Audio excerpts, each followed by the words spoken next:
On February 7th, 2020, this podcast featured a disappearance that I don't think anybody believed would be resolved in our lifetimes. If only for the reason that it's the oldest case this podcast has covered. Yet, in 2024, we discovered we were all wrong. It got solved. Today, I look at how that happened and why this should give hope to thousands of families. I'm Ed Densel, and this is Unfound.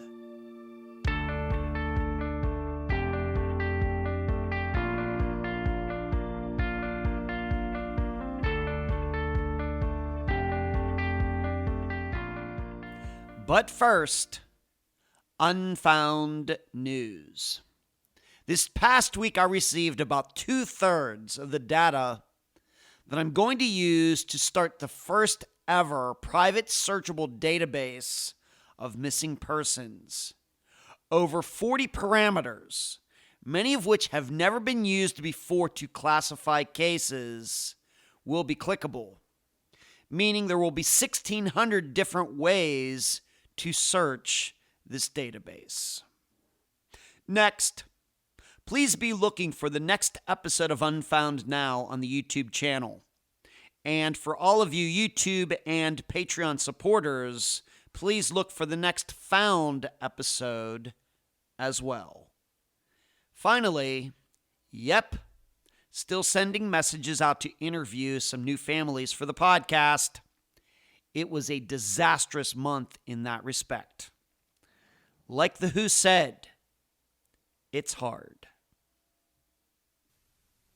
I'm so happy to have on this episode of Unfound an investigator from the Shelby Police Department, Adam Turner.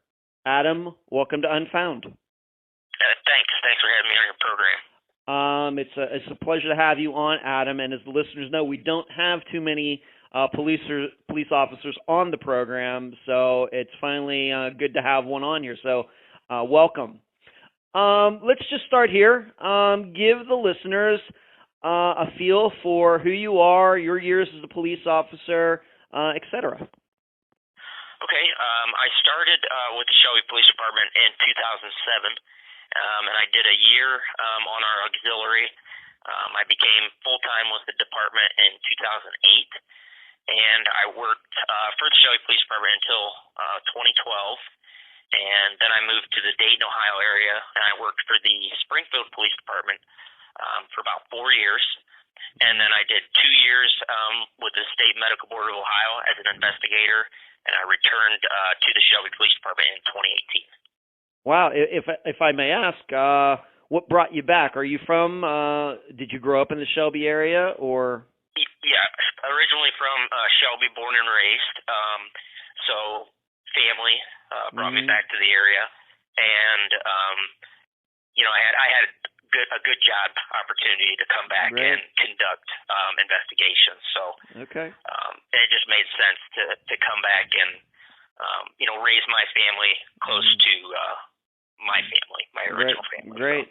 How big is Shelby, Ohio? I have to admit, I'm from Pennsylvania, Western Pennsylvania, but I don't know exactly where it is.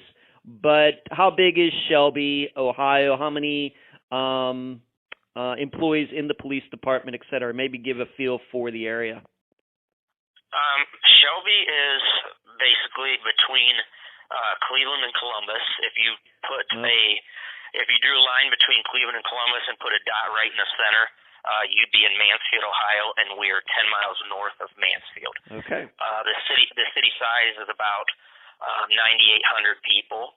The department itself, I believe we have 15 full-time officers.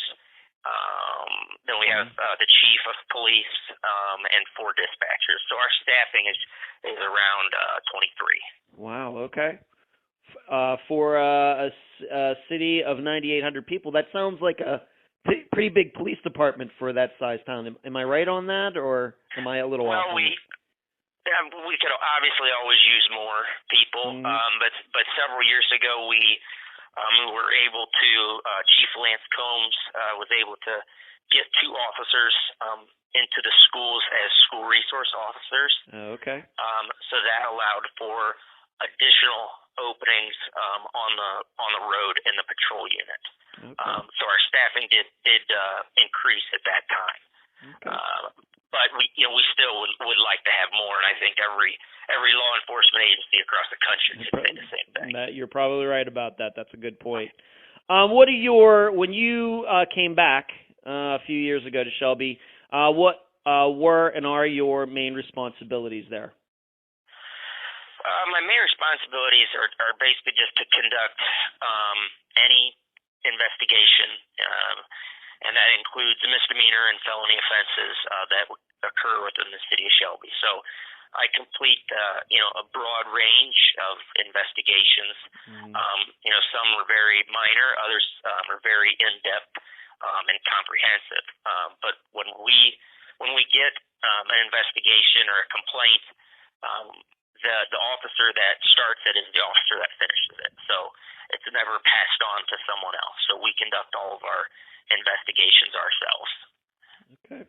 Do you get many, since maybe you said you started there years ago and then kind of went away, came back, would you say that there are many, do you get a lot of missing persons reports there in Shelby? I mean, most of the missing person cases that we get consist of runaway juveniles, and oftentimes those are perpetual runaways. Yeah. We have had some missing adult cases in the past, but they've been found or returned in a short period of time, and nationally. That's kind of the same trend. I mean, right. Sure. when you look at the figures, about 900,000 people go missing right. every year. Right. And that can include people that go missing by accidents, such as like a child getting lost, or an elderly person with dementia or Alzheimer's wandering away or Sure. confused about their whereabouts. There's another small group of people that go missing, based on like memory loss sustained in an accident. But generally, these cases are resolved in a short time frame. With help, with the media really helps with that, with increased coverage. There's another subsection of missings that are considered skips, or a person who is, for unknown reasons, chooses to leave a particular area. And like I said, most of our missing persons are runaway juveniles. Yeah. But adults can also go, missing on purpose. Sure. Absolutely. So I mean, and when you look at like the motivations behind why someone would disappear, I mean, it's estimated that runaways, both juvenile and adult, make up about 95% of the persons that go missing and are reported to law enforcement. And the majority of these people leave home to do so for predictable reasons that would appear like unbearable at the time, like an inability to meet financial obligations, or an argument, or maybe it's cognitive or emotional issues. But despite a high clearance rate of missing persons, there are still about 100,000 individuals listed as missing in the United States, and half of those are juveniles. Yeah. Yep. All true. Yes, very, very true. So, of course, we're talking about Barry Jane today, but are there any other, and we don't have to get into them at all, we're going to concentrate on Mary Jane. Are there any other outstanding adult missing persons cases that are unsolved in your jurisdiction as of 2020? There's not. This is the only one. This is the only one. Wow. Okay. So I want the listeners to keep that in mind as we continue our discussion. Okay.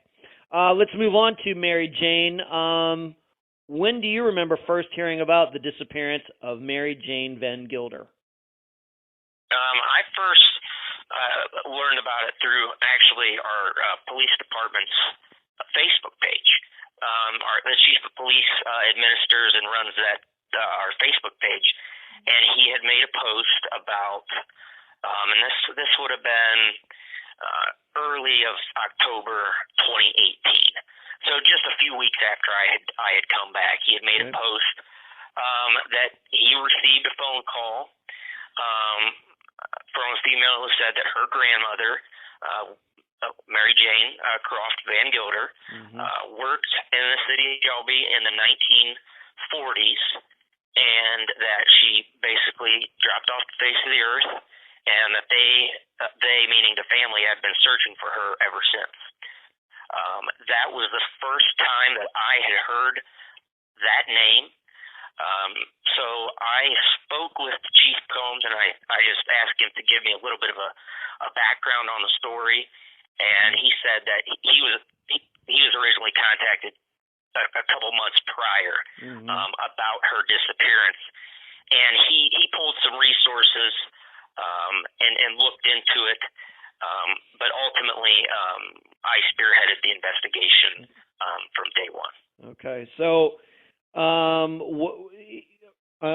obviously you're one of the probably younger people on the police department. Did officers older than you even know about this case? Did anybody know about it? Like, when you first heard about it, did you go to the filing cabinet or whatever filing system you have up and go in there and say, oh yeah, there is a missing persons report for Mary Jane, or were you essentially starting from scratch with all of this?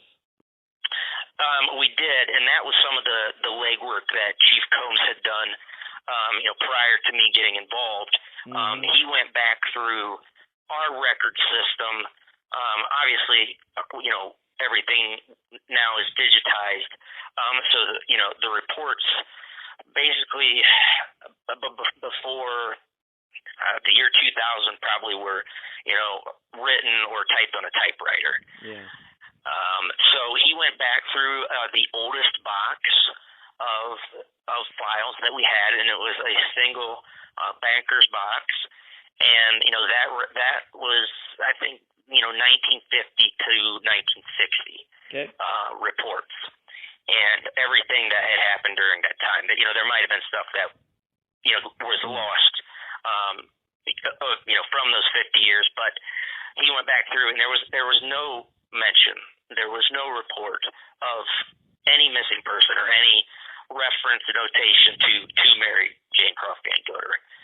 We had never heard of her. Wow. Okay. So when you got involved in, like you said, late 2018, there was nothing on her. You had to basically, or maybe something that he had done before, but really just about starting from scratch. Yeah, pretty much. Chief Combs and I were on the United States Marshals Violent Fugitive Task Force here in Northern Ohio, and basically the purpose of that is to apprehend violent criminals who have outstanding warrants. Okay. So we have a good relationship with the U.S. Marshals, and they have a field office here in Mansfield.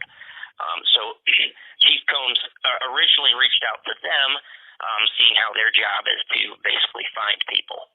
And so the marshals tried to identify if Mary Jane had a Social Security number, and they worked with the Social Security Administration, and they were unable to find any documentation that Mary Jane had a Social Security number. So when I got it, there was just like some notes that Chief Combs had taken, and then there were about 3 other pieces of paper in there.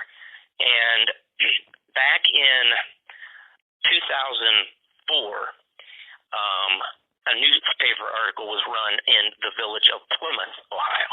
Now, Plymouth is just north of Shelby, and the article was originally penned by Mary Jane's granddaughter, who had reached out to the police department there and basically given the story about her grandmother and that she was missing. So there was that article, and there was a letter written to Sergeant Tom Heinz, who is now the chief up there, but he was a sergeant at the time, basically requesting his assistance. And then there were some notes that he had taken and that was about it. There was really not a whole lot there. Okay. And so you get this file in late 2018.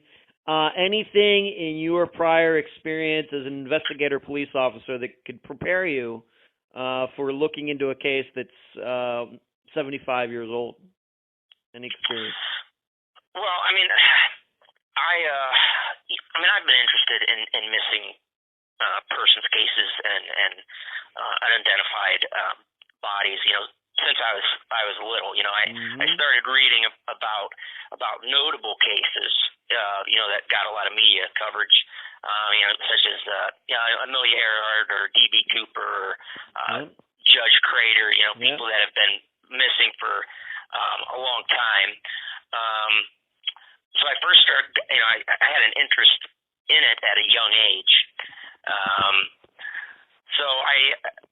As I aged, I got my bachelor's degree in criminal justice, and then I ended up going on to get my master's degree in criminal justice and forensic science. And I wanted my last kind of thesis to be about missing persons. So I did a lot of research towards the end of my master's program about the missing persons and unidentified. All right, very interesting. Okay, great. It's a lot. You sound a lot like myself, Adam. That I think I'm a little bit older than you are, but from the 1970s, I remember watching like the show In Search Of with Leonard Nimoy, and then of course Cops and Unsolved Mysteries and things in the 1980s. And so I have very much the same background, like you said, Amelia Earhart and other disappearances that are well known and taking an interest in them from a very early age. So I can certainly identify with you there. Okay. Well, let's get right into Mary Jane. Of course, you did not know her. I did not know her. And this is 75 years ago. So probably a lot of people that she would have even run across back then are deceased by now. But just in what you've been doing over the last year and some months, in talking, I guess, with her one granddaughter who has, written the police department, etc. What have you learned about her as a person? Well, let me back up a little bit. When the letter was initially written to the Plymouth Police Department from Mary Jane's granddaughter, it contained some documents that Mary Jane's daughter, Anna Mae Rager, had written to the Marion County, West Virginia Sheriff's Department in the late 40s requesting assistance. Mary Jane was originally from Marion County in the city of Fairmont. So Mary Jane's daughter basically started this investigation on her own in 1949. And we'll get into the circumstances involving that. Sure. But when her mother initially disappeared, she started writing letters to various law enforcement agencies. And the Marion County Sheriff at that time did write letters to the Plymouth Police Department asking for assistance in locating Mary Jane Van Gilder. If the Plymouth Police Department responded to that letter from Marion County, we do not have that correspondence. So Anna Mae then kind of wrote letters to the State Highway Patrol of Ohio, the Treasury Department, and the FBI. So beyond that, there was really no one in a governmental capacity that did anything to the case. Okay. And then when, in 2004, when Chief Heinz got it, he did a little bit of research, and then basically there's been no movement since those years. Okay. So it sounds to me like you have your work and still maybe do have your work cut out for you on this. I mean, 75 years and not a lot to go on it. At least you have some family members who are still alive. that that can, that have been assisted you a little bit. Right. Yeah. I mean, Anna Mae is Mary Jane's eldest daughter. So she's kind of been, the fountainhead here. My reference point, because when her mom disappeared, she was about 13 years old. So she has been, like I said, looking for her mother since she disappeared. She disappeared in 1945, but Anna Mae didn't really start writing letters and asking some questions until about the 1949. And then as the years progressed, Anna Mae's sister, Barbara Van Gilder, had some children, and those children are the grandchildren that I correspond with and who originally reported that to us. Okay. All right. So who was Mary Jane? Obviously, she had some children, but she's not originally from Ohio. She's actually from West Virginia. Maybe we should start there. Yeah. So she was born in Fairmont in 1911, and she basically was born and raised there. She lived outside of Fairmont, just outside of the city, in an area called Prickett's Creek, and she lived there with her husband, James Wesley Van Gilder, and they had several children together. All of her children are still alive except Barbara, and she died in 2015. Like she is the mother of Misty and Mindy, who I correspond with. Mary Jane also had two twins, Alex and Alan, who died at birth and were stillborn. She married James January 29th of 1929. Okay. So she had multiple children, but lost a couple at childbirth. And so she's in West Virginia. She has these children, but we have to talk about this because this is a disappearance. And but she had, I guess, what we'd call in 21st century terms, an extramarital affair. Was that something that you were told about from one of her children today, or is that something you discovered on your own? How did that all come out? I don't remember exactly how I learned it, but it, since 2018, that was brought to my attention. That had happened, and that there was a child that was born from that, who's also still alive. Okay, and that was that the last child she had that was from another man? Okay. Yes. Okay. Were there some problems? I mean, maybe I want to put it this way. Were there some issues in the marriage between Mary Jane and her husband eventually? I mean, there was a lot of strife, and exactly what kind of strife is unknown. There have been claims of alcohol use and verbal arguments and just general disagreements. At some point, probably around like 1943 or 1944, Mary Jane left the Van Gilder property and actually moved into the city of Fairmont to work. So James and the children were at the residence, and Mary Jane got an apartment above a theater in downtown Fairmont, and she was working at a local restaurant there. Oh, okay.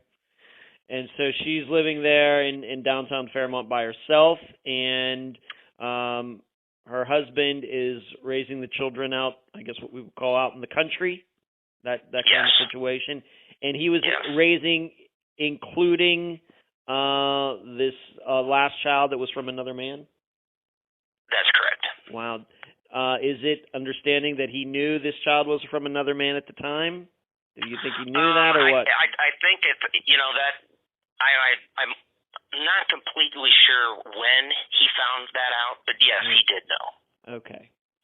So he's raising children.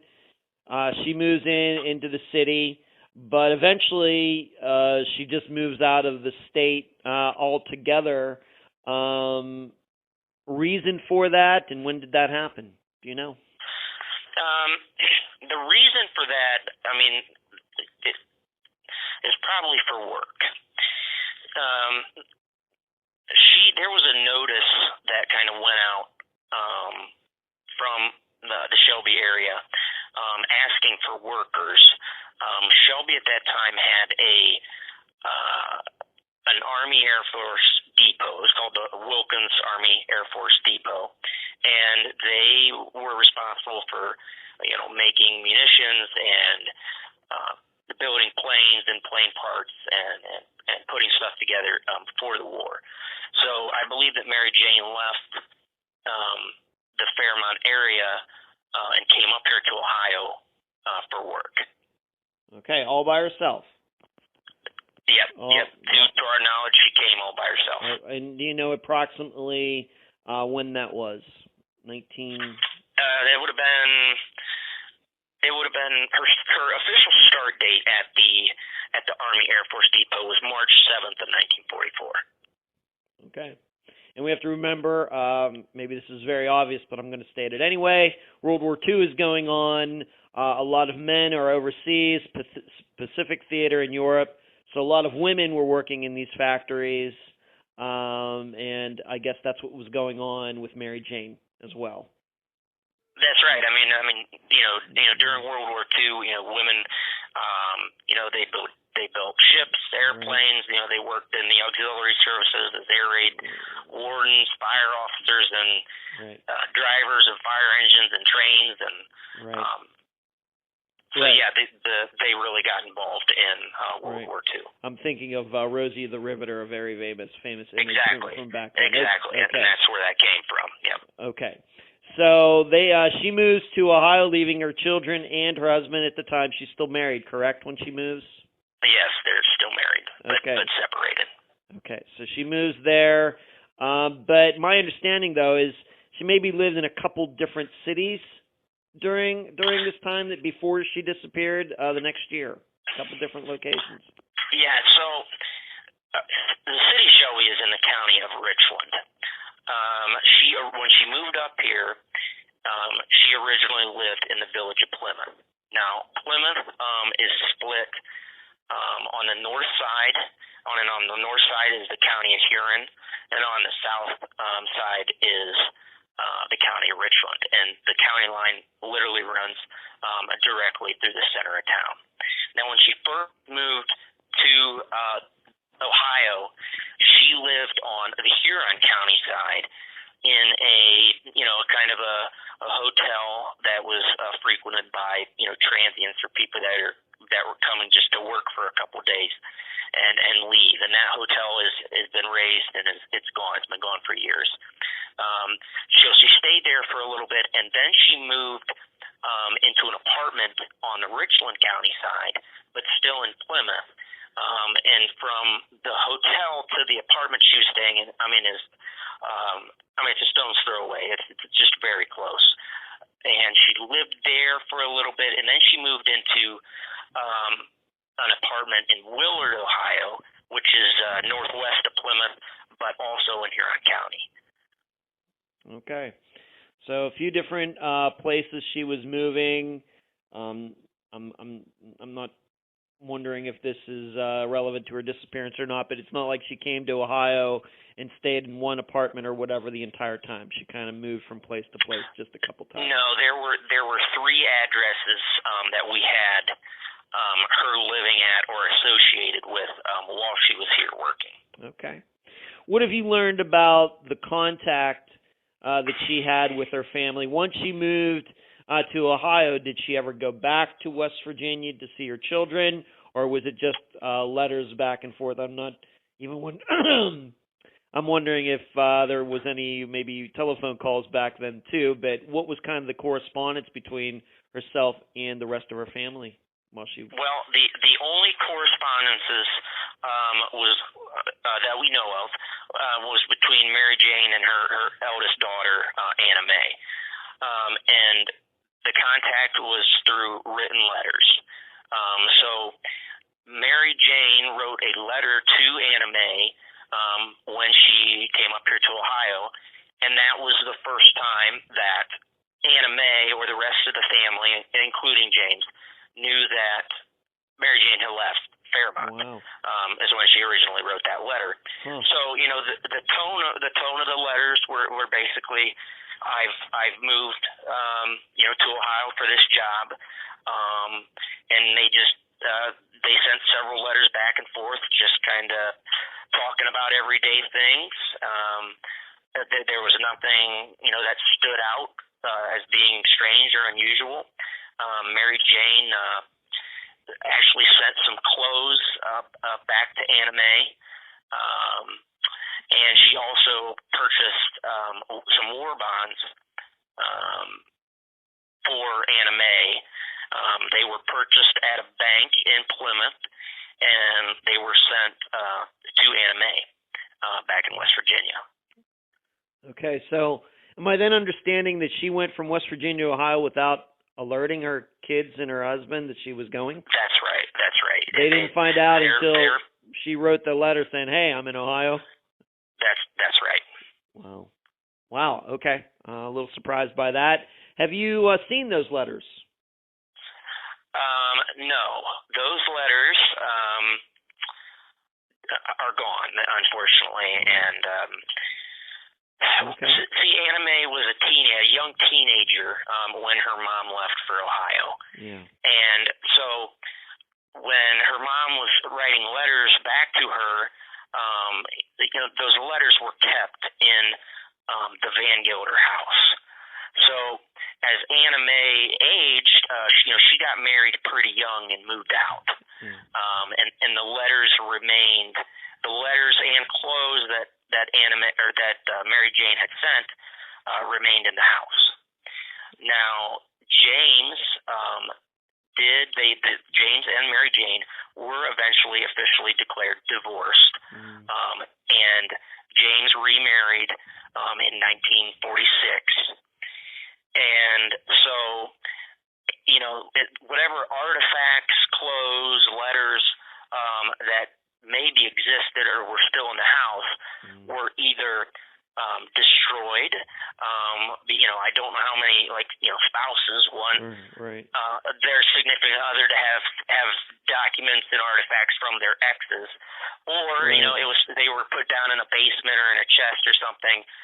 But unfortunately, the Van Gilder residence itself, where Mary Jane and James lived, burnt to the ground in the 1980s. So any chance of those letters being recovered are gone, unfortunately. Okay, and we just have to make clear, you mentioned they got divorced. They did not get divorced until after she disappeared. That is correct. That was a proceeding that happened after she had disappeared in 1945. Okay.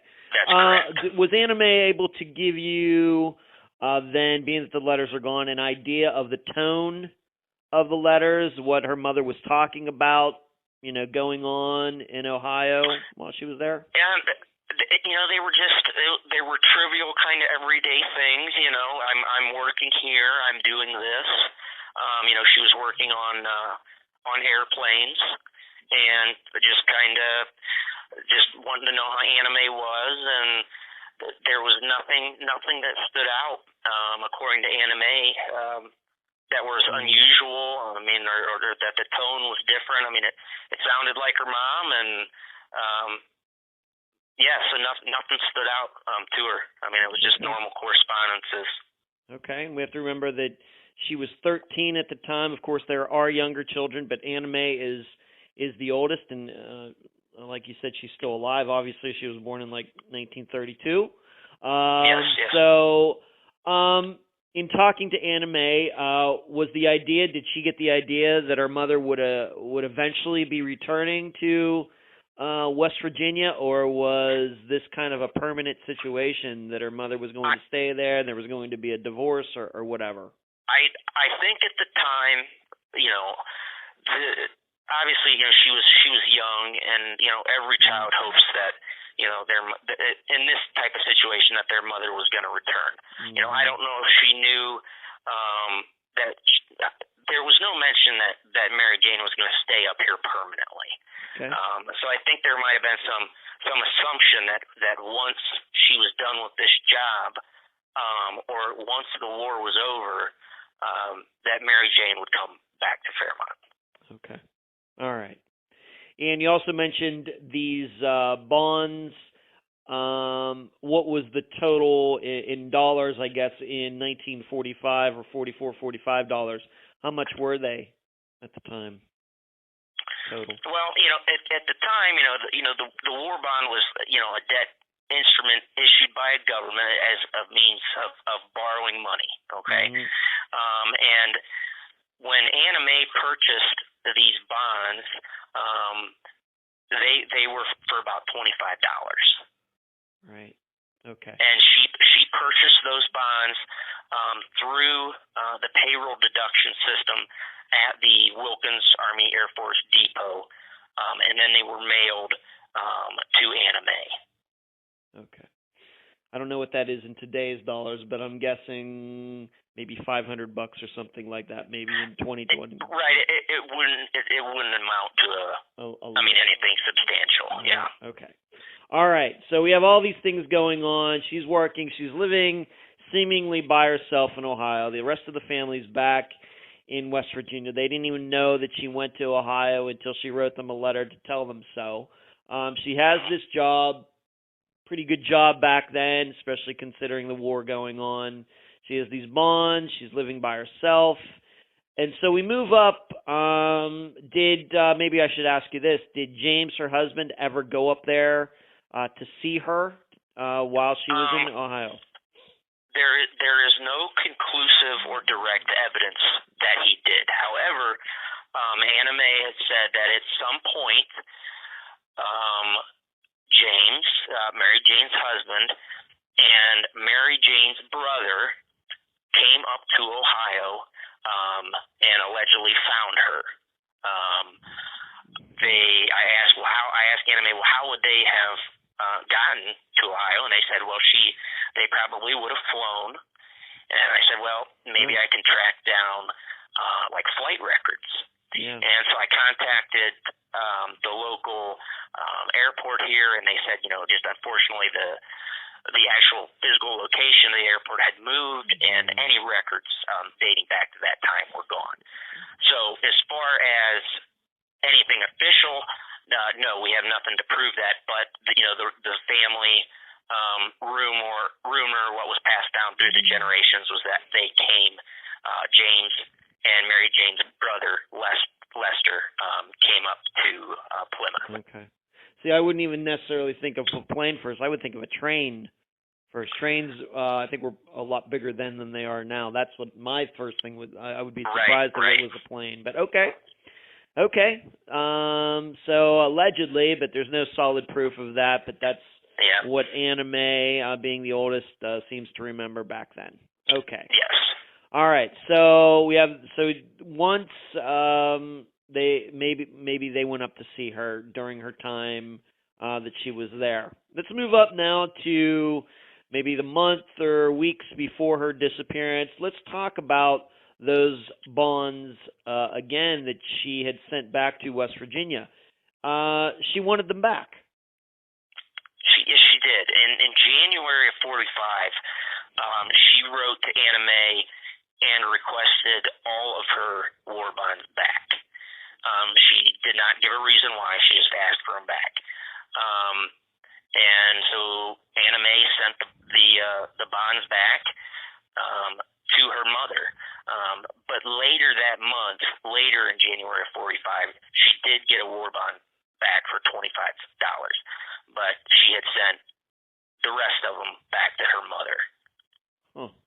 Okay, so that was maybe the first time she had done that, first and only time she sent these bonds, and now she wants pretty much all of them back. Yes. Okay. Now, the other thing, I don't know if this is something you discovered or maybe they knew at the time, is that this job that she had at this factory, this depot, she quit. How did you find that out, Pierce? Yeah, she did, and she quit her job. And the reason we know that is because of basically the research that Anna Mae did after she started kind of asking questions about where her mother is, or what happened to her.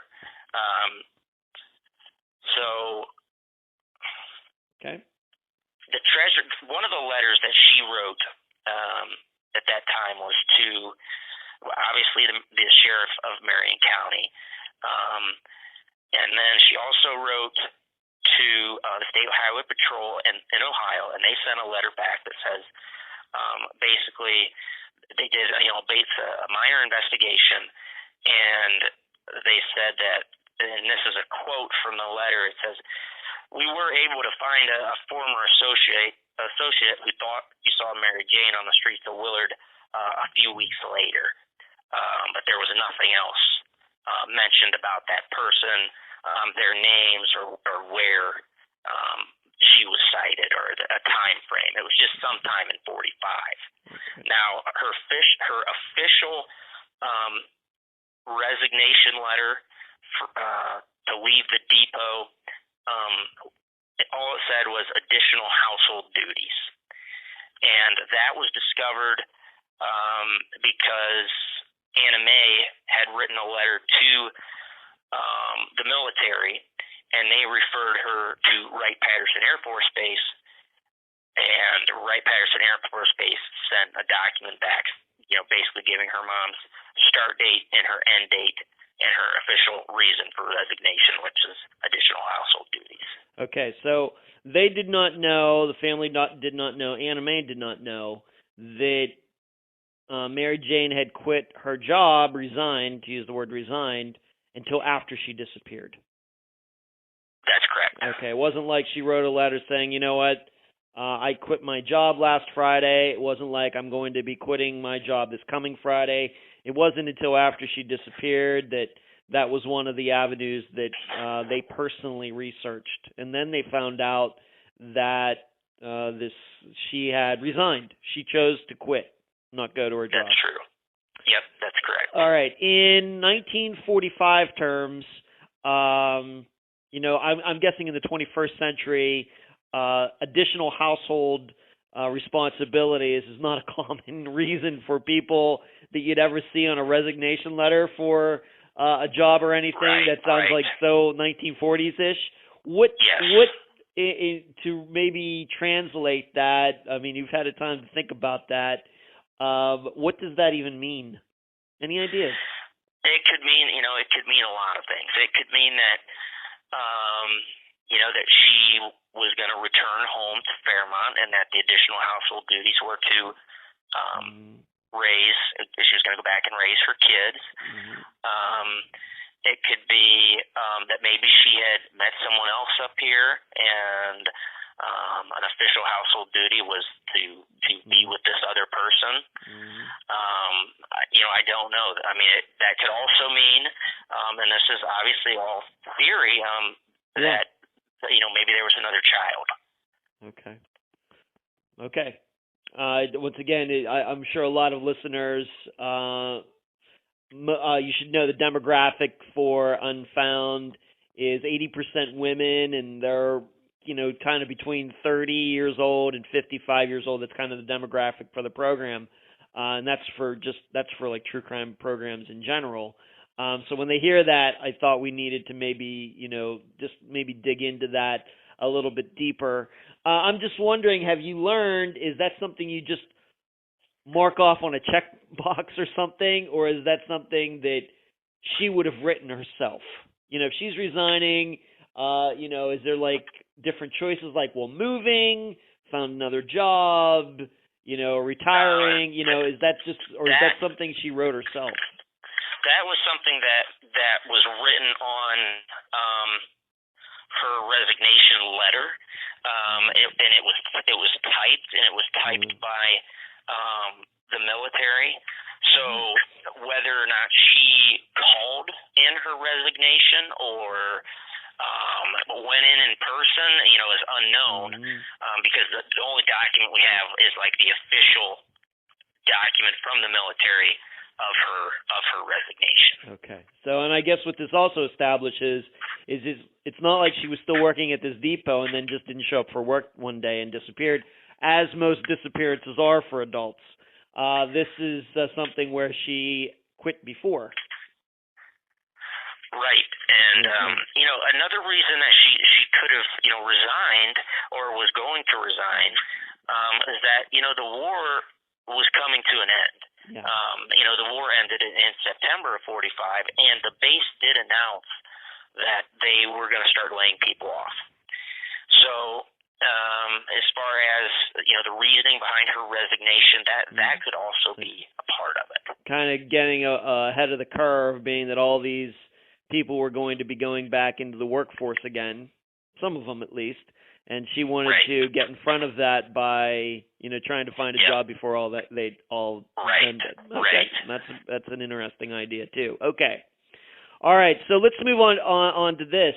How did anybody, I guess it would be mainly Anna Mae, being that she was the main correspondent for her mother, how did anybody know that Mary Jane was even missing? Like I said, when the letters stopped, when the letters and correspondences stopped between Mary Jane and Anna Mae, Anna Mae just figured, her mom, moved somewhere else, or she got a new job, or, she just wasn't sure. They didn't know, James didn't really tell the children anything. I mean, he did not explain where their mother was, didn't give him any idea. It was not talked about. But when Mary Jane's brother, came back from the war, he was the one that started asking questions about where's my sister. And then that's when Anna Mae started writing the letters, saying, "Hey, no one's heard from my mom since 1945. We don't know where she is." And then she started getting these letters back, and then that's when the Marion County Sheriff's Office got involved. Yeah. That's when the letter was written to the military, and they sent the official correspondence back saying she resigned on this date, and this is the official reason given. Anna Mae also wrote to the Treasury Department requesting, basically, is there any trace of those war bonds? Or what happened to them if Mary Jane cashed them, where that money would have gone. And unfortunately, there's not. I mean, it was shown that the war bonds were sent back, and it was cashed to a bank there in Plymouth, which is now gone, unfortunately too. But as far as like tracing those bonds from there, I don't know if that's even possible. Okay. So Anna Mae did write letters to the FBI, and she had several of the letters that she had written to the FBI, and had some of the correspondences back. And they said, from the desk of J. Edgar Hoover, I'm sorry that your mother has disappeared. We have no trace of her. But basically, the federal government was not going to get involved in a local issue. They basically told her to contact her local law enforcement. Right. Now, when I got involved, I did a Freedom of Information request to the FBI, and it took them about a year, but they did give me more documents than Anna Mae had. They had every correspondence from Anna Mae to the FBI and the FBI's responses to her letters. Okay. And what date are we using? What date did she resign? What is this specific date, exact date of her resignation from the depot? Okay. So she resigned from the Wilkins Army Air Force Depot on March 7th of 1945. Okay, so roughly 4 or 5 months before the total end of the war with Japan surrendering. That would have been August of 45. Okay, so 4 or 5 months before the official end of the war. And does Anime remember if the last letter that she got was before or after Mary Jane resigned? Any ideas on that? Did she write any letters after she resigned? I guess that's what I'm asking you. No, after she resigned, there was no correspondence. Okay. That was it. Okay. So that day of her resignation is effectively the last day that we know anything about what happened. Okay. To her. And like I said, we don't even know if that resignation was done in person, if it was done through a letter, if it was done over the telephone. We don't know. So, right. In theory, if somebody else maybe wrote a letter for Mary Jane, it could have been, her official disappearance could have been moved back, a month, like, February. Okay. Because in February of that year, 45, Mary Jane filed for divorce from James in Huron County. Okay. All right. Okay. So that's significant as well. We've talked about the divorce, but it didn't officially happen until later that year after she disappeared. But after she disappeared, and she's the one filing for divorce. She's the one that left her family and then left the state, and then she files for divorce. And roughly a month later, she's resigning from her job in Ohio. That's right. That's right. Okay. Yep. Okay. All right. So she does this. No correspondence after that. And what was, now that you've been able to talk to Anime at the time, what did she think when these letters? I know you've said this before. Let's just cover it again. What did Anime think when she stopped getting letters from her mother? When I've talked to her, she said she really didn't know, but it didn't she thought about it, but there were lengthy periods of time where she didn't hear from her mother. Mm-hmm. So when she first moved into Fairmont, there was a time period that had passed before she knew where her mother was and where she was working, and then she went and visited Mary Jane when she was living in the city of Fairmont, and then there was a period of time before she found out that she was in Ohio. So I think Anime thought, as time went on, like this is routine. I'm gonna hear from Mom eventually. Mm-hmm. And unfortunately that has never happened. Right. Okay. All right. So this, but things really, the way you make it sound is it really didn't get started till her brother comes back from the war, and really, I guess he of course would have been an adult, really starts saying, "Hey, where's Mary Jane?" Because right. I guess what I'm also saying is it doesn't seem like James was doing much. He wasn't doing anything at all. It doesn't seem like he cared that his daughter wasn't getting any more letters, from Mary Jane at all.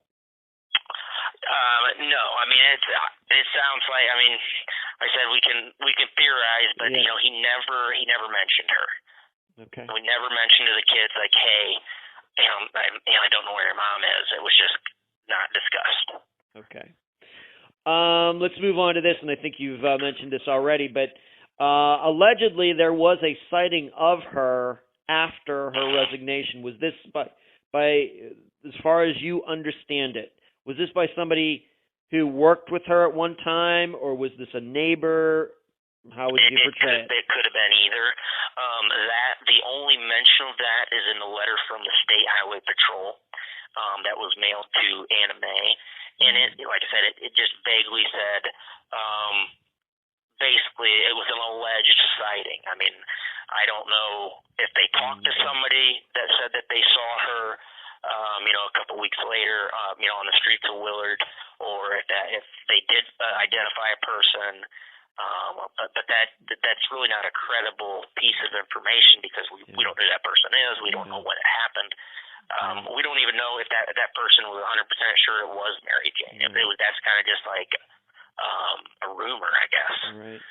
And being that I know you're very knowledgeable in missing persons cases, you know how often people kind of infuse themselves into disappearances by saying they've seen people when they haven't. That's very common, to this day. So I have to believe it was happening in the 1940s as well. And if the listeners, I've talked about this before, but I'll say it again.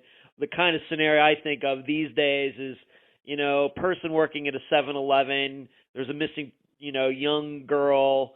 This person will say, "Oh yeah, she was in here." The police show up. They run the videotape. There's nothing on the videotape. Very, very, very common. People that do this. So this could be a situation like that as well. Somebody just making something. Absolutely. Okay. Did Anna Mae try to send any letters when she wasn't getting any from her mother? Did she try to send any? And did they come back? I guess there was They did. She did try to send some letters, and they were returned.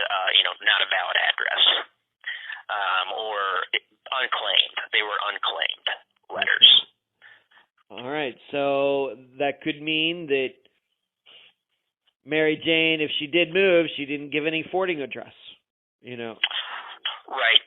That's right. Okay. I think of an example, like my father was just down here visiting me for a month, and before he left Pennsylvania, he goes to the post office and says, "Hey, I'm going to be in Florida. Could you please forward my mail there for a month?" And he was getting his mail here for that time, and that's not what happened in this case. That's not what happened. The last address that the government said that they had for her was actually a PO box, but they in Plymouth. But they also listed the house in Willard as another address that she had previously used. Other than that, and the address of the hotel and the address of the apartment in Plymouth. No, there was nothing else. Never a forwarding address. All right. So if she took off, it sounds to me like she didn't want to be found. Once again, just a little bit of theorizing, but we know how odd it is for people to move and not give a forwarding address. We know that's very, very unusual. Right. Okay. Unless somebody wants to disappear. Of course. Okay. You've mentioned the investigation, and I'm just going to ask you some questions and see if you have any knowledge of this at all. When this was starting to be looked into, did they go to, do you know if they went to where she was living? Did they talk to who she was renting from? Could they find anybody that was friends with her, coworkers, anybody? No, none of that was, as far as we know, none of that was done. Like I said, the sheriff in Marion County did write letters, but we don't know if he received any correspondences back. And Anna Mae was really like the fountainhead of this, writing these letters. Yeah. But as far as like from a government side, a police department, nobody really did anything. And I mean, that's really a tragedy. But there could have been jurisdictional conflicts if this was officially reported as a missing person, because Mary Jane lived in Huron County. She worked in Richland County. But her job was in the city of Shelby, but she lived in the city of Plymouth. So who takes it? Whose case is this? Or is it? But her actual house is here in Fairmont. Are they using that address? Is it West Virginia's case? Whose case is it? I mean, we don't have any documentation that there were jurisdictional conflicts. That's just kind of an assumption that I could make. But as far as like government's interview, going out and interviewing neighbors, nothing like that was done. Okay. And I just have to ask these questions because the listeners are wondering. So that also means that her husband, James, who eventually did get a divorce, even though Mary Jane wasn't around, which is That's I've never been married, so I've never been divorced, which is interesting, but we'll get into that in a second. But nobody went and talked to him to see if he was in West Virginia the whole time, maybe tried to track down the father of her last child, and maybe we should say that this father of the last child was somebody who worked on their property back then. We're not going to get into his name or anything, but... Well, I don't know what type of investigation Marion County did, because the only direct evidence, there's direct evidence and then there's circumstantial evidence. The only direct evidence that I have are the letters that the sheriff wrote at that time. So I'm not sure, did he drive out to the Van Gilder property and talk to James? It's possible, but there's no record of that happening. None. Okay. And the thing about that you had mentioned about the father of the last child working on the property, that was only learned recently. That was only learned recently. Okay. Okay, so we don't know if these either one of these guys had an alibi. We have no information at all. Zero. Might have happened. No idea. And Anna Mae can't tell you either. She doesn't remember the police coming out to her, talk to her father. Nothing. No. And like I said, I mean, it's difficult, all these years later to basically determine an alibi, because we don't really know exactly when Marion County, when or if they did anything like in-person interviews. So it's hard to determine an actual date. Now, the father of the last child was in the military, and he was stationed in the Maryland area, in around Baltimore, and he had gone over, and he eventually went overseas. So Anna Mae knew or learned through her investigation that this man was in the Maryland area. And one of the letters that the sheriff of Marion County wrote was to the Baltimore Police Department asking for assistance. But again, there was never a correspondence, and if there was, we don't have it. All right.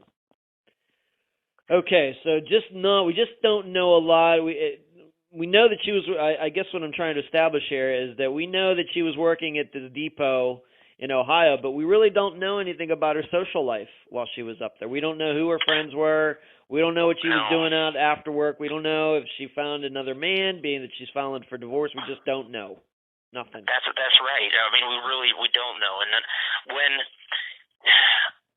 when Misty Greiner, which is Mary Jane's granddaughter, born to Mary Jane's daughter, Barbara, contacted the Plymouth Police Department in 2004, an article was written in the Plymouth paper. One person responded to that article and sent a letter directly to Misty, and said he was a young teenager at the time, but he remembered Mary Jane, and he said that Mary Jane worked with his dad and at the depot, and that Mary Jane did not drive or didn't have a car up here. And so she, made a connection to this man's dad, and the dad would give Mary Jane to and from work. This gentleman, who's now, elderly, says, "I remember your mother. She was an attractive woman. She had brown hair and brown eyes, and she was very nice and very kind. And I have not thought about her in 65 to 70 years until I saw this picture in the paper, and it jogged a memory." Was this person even unaware that Mary Jane was even missing? Totally unaware until that article ran in the paper. Wow. Okay. All right. So all this is done. Doesn't seem like much was uncovered back then. No. So it just wasn't. Of course, We know how difficult disappearances even in the 21st century are, even though we have phones and social media and GPS and video. So I can't even imagine back in the 1940s trying to figure something like this out. But please, a lot of people. I mean, we're talking 1945. But a lot of people. I mean, telephones existed. Yeah. But that was still a luxury to some families. Yeah. So for a family that didn't have a telephone, it would be very difficult. And according to Anna Mae, the house there on Prickett's Creek, it did not have running water. They got water from a well or a stream. They had an outhouse. And they had no electricity. I mean, it was a kerosene furnace, so they wouldn't have had a telephone. So all of her investigations into her credit started with pen and paper, just writing to people. And if it wasn't for Anna Mae, we wouldn't be where we are. Okay. So you come in all these years later. I realized that a couple things were done, but it doesn't seem like the case was moved forward, at all, since, the time basically that it happened. So you get all of this, and, what do? I have written here in my notes, unidentified remains. I know you did that. Can you tell the listeners a little bit about that? Well, when I did my master's degree and I did my final paper, I had to identify basically a problem in the criminal justice system. And so the problem that I focused on was that there wasn't a national database for missing and unidentified persons. Now, in 2007, a program called NAMUS, and that stands for the National Missing and Unidentified Persons System, was created. And the purpose of that program is to link known missing person cases to unidentified Jane and John Does throughout the country. Now, it's a great system.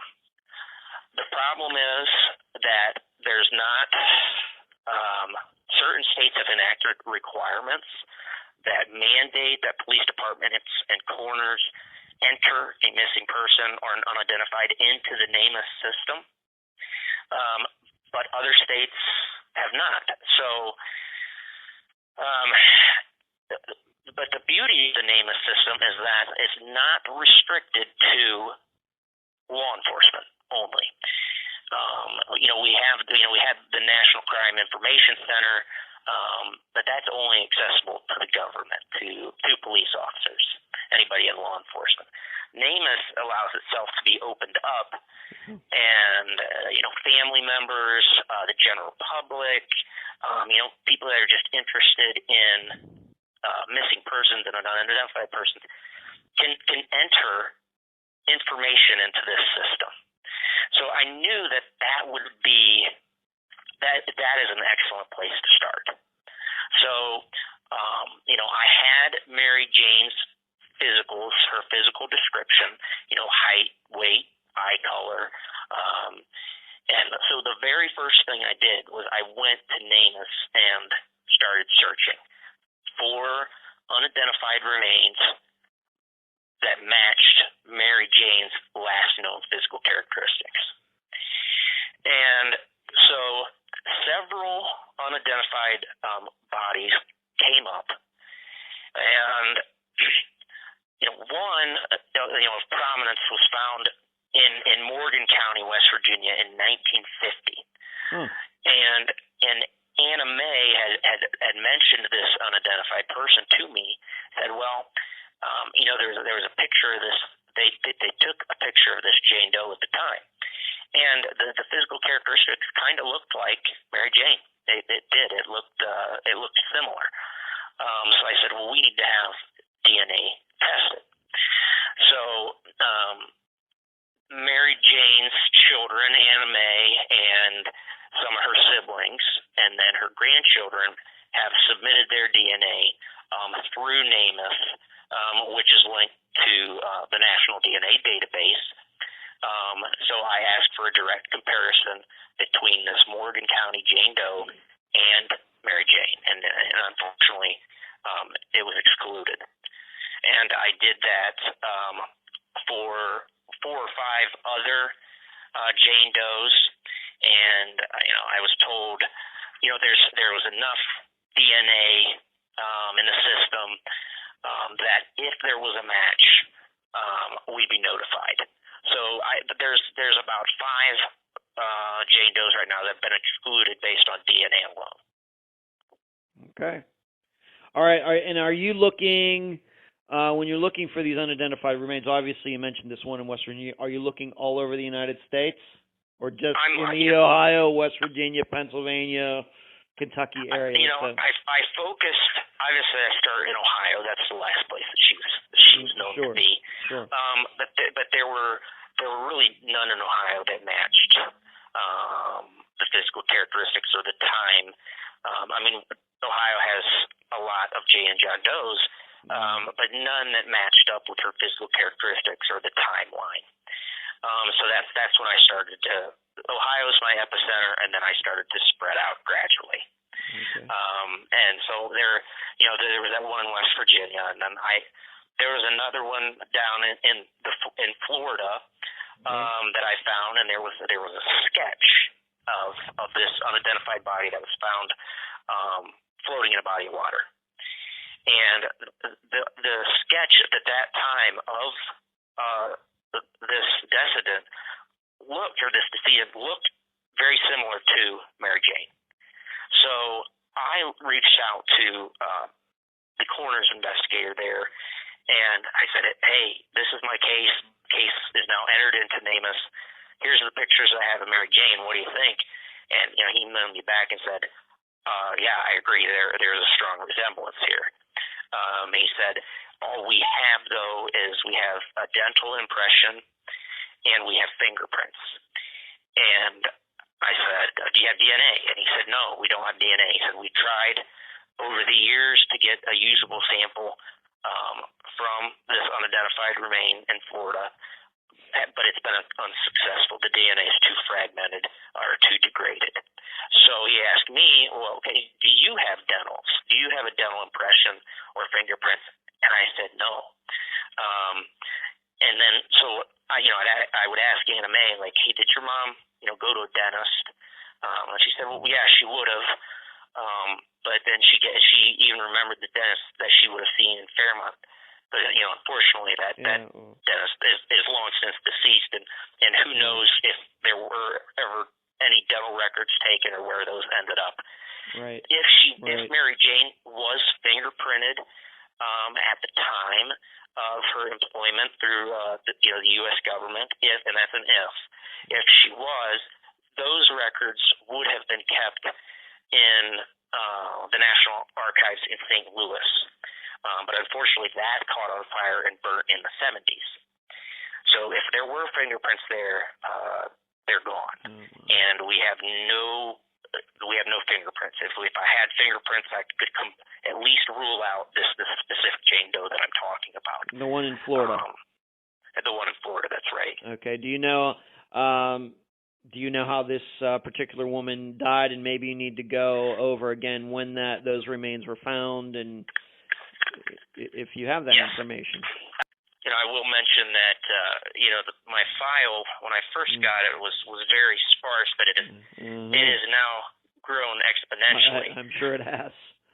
And it sounds like it has. I have 3 very large binders just full of information.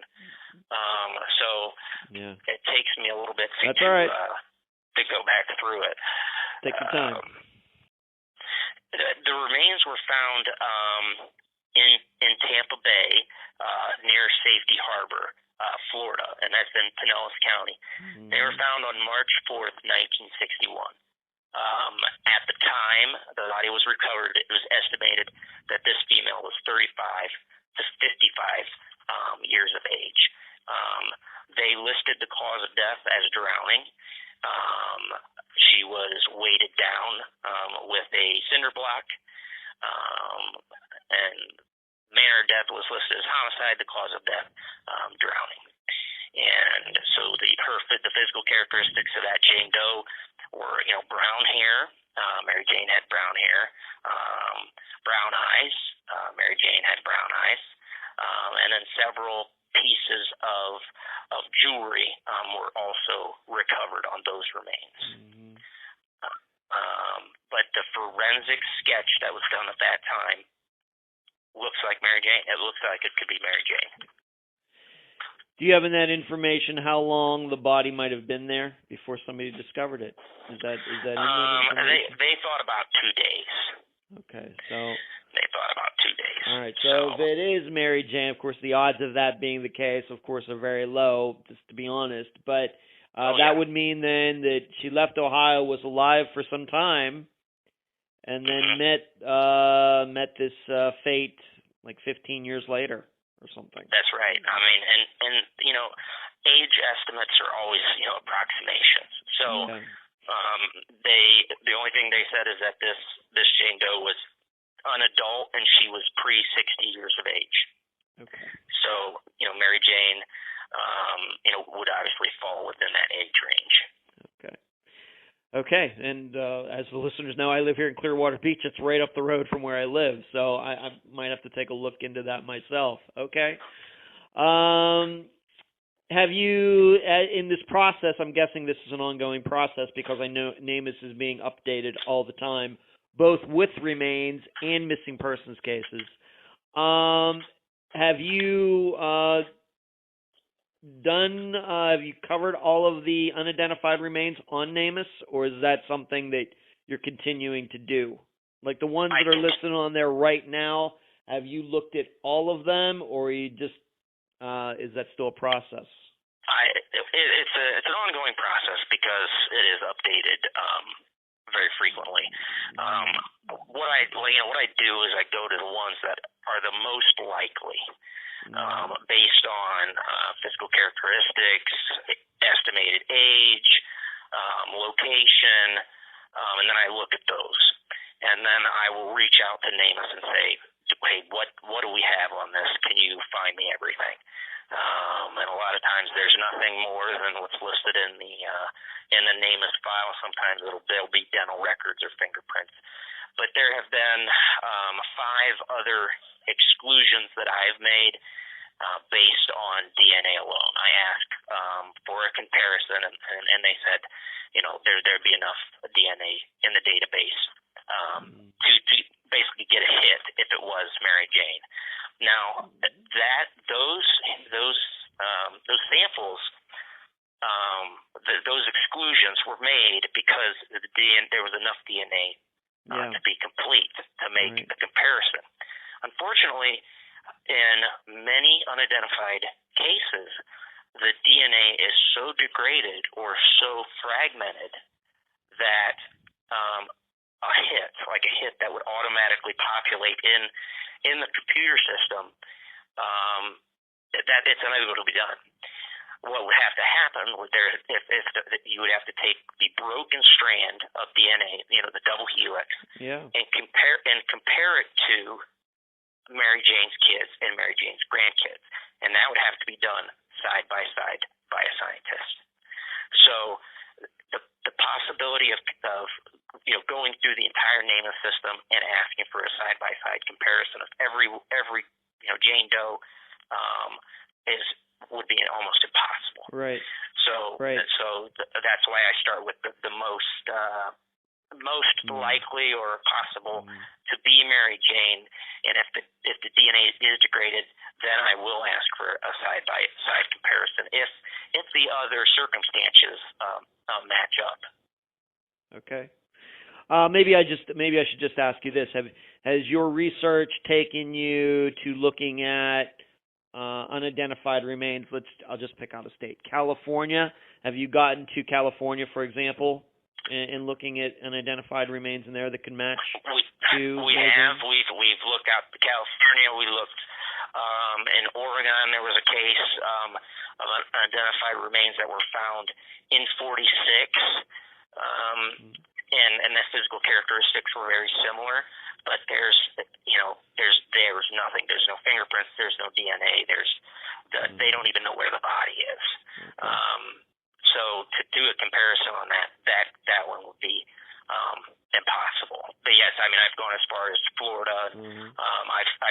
into Canada.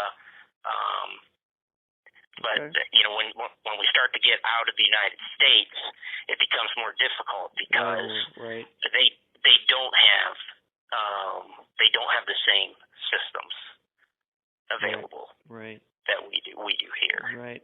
When you say that, let's just go back to the Florida case as an example right now. When it's degraded, what does that mean? Because you're saying that she was in the water. It sounds like she was murdered. She was only in for 2 days. I can't imagine DNA being degraded. What does that mean to the layperson? How could DNA be degraded when a person has only been deceased for 2 days before they're found? Well, obviously, in '61, we didn't really know what DNA was. Yeah. We didn't know its capabilities. So DNA, if taken at that time, if we knew then what we know now, it would have been complete. Yeah. However, when we finally realized the capabilities of DNA, in the late '80s, early '90s, when they went back to get the sample, it would have been fragmented. The body and the DNA degrades over time based off the conditions of where the body was located and where the body was buried. So if the body was buried in a grave, like a pauper cemetery, and they're usually, buried with a casket that's not very sturdy or a wooden box. Yeah. It was layer cardboard. Water is going to get into that grave, and so from '61 to whenever the sheriff's department there took the DNA from this unidentified Jane Doe, it had broken down over time. It just was not a complete picture. Okay. So when you're saying degraded means it degraded over time to the 21st century. It wasn't degraded at the time that the remains were discovered. It was degraded at the time that it tried to be used to match to Mary Jane's DNA. Correct. Okay, Correct. I gotcha. Okay, thank you for explaining that. We should also explain the DNA that you're personally using is not Mary Jane's DNA. It is a DNA from her children? That's right. It's her children and her grandchildren. Okay. So it wouldn't be an exact DNA.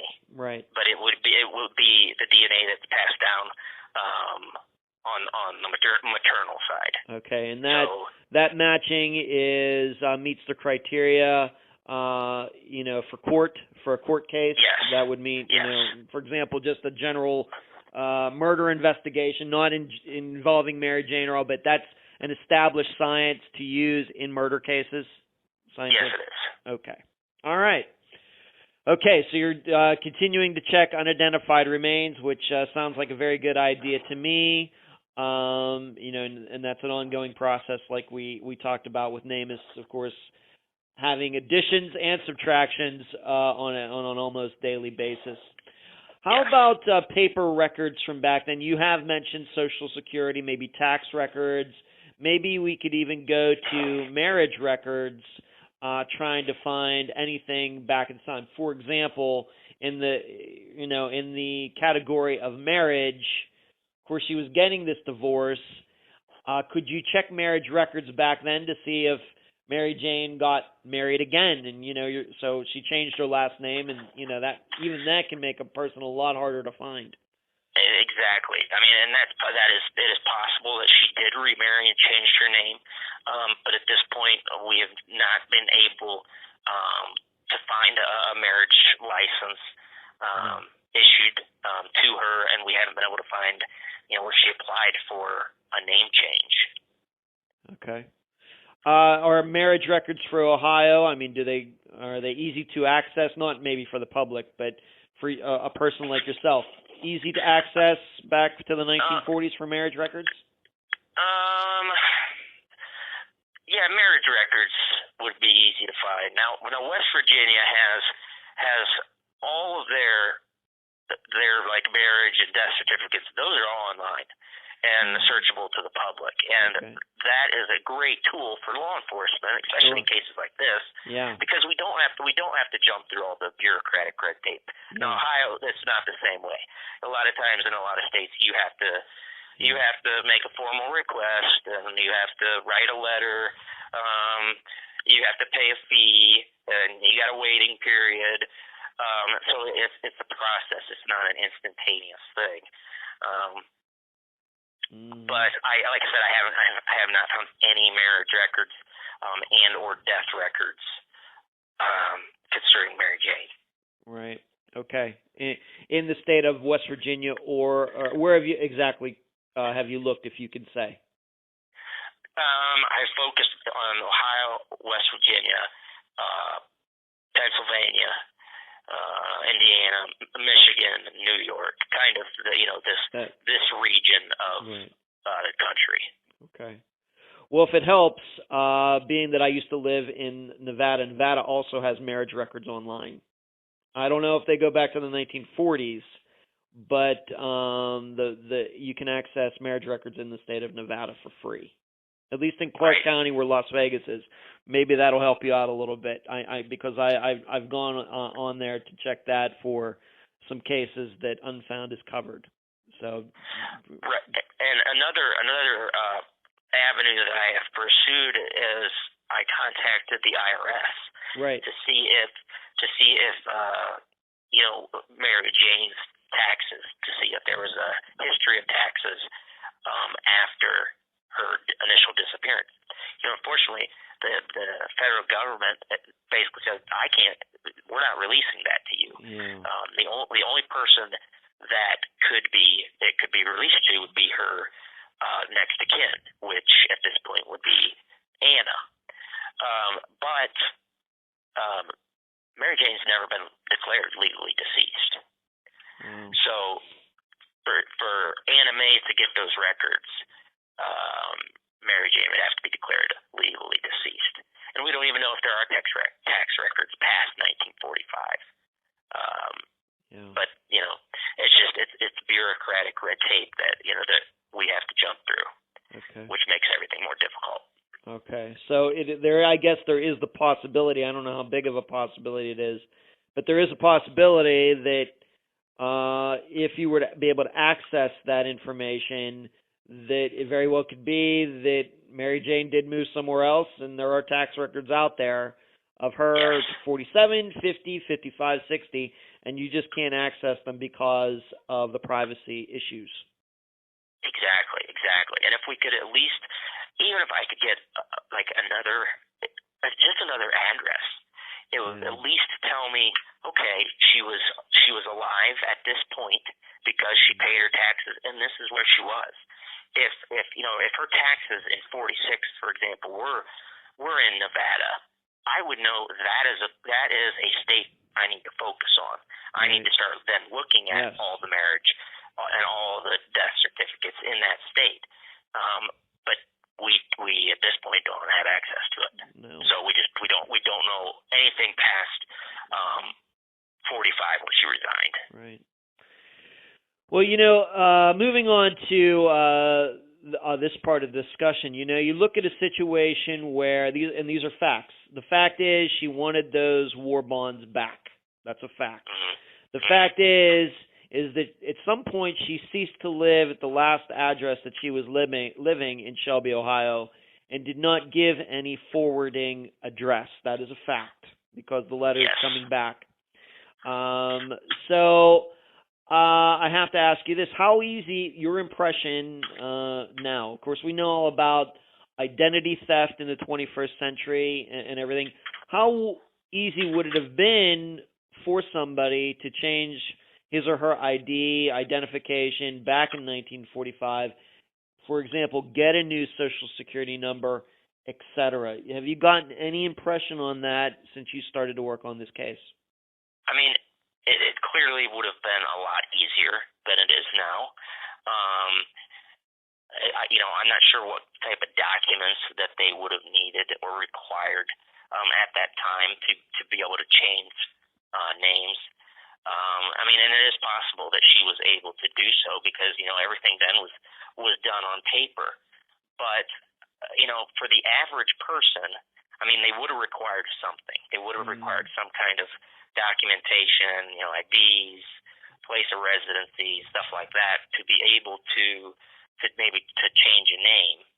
And I don't know how the how the average person would know how to do that.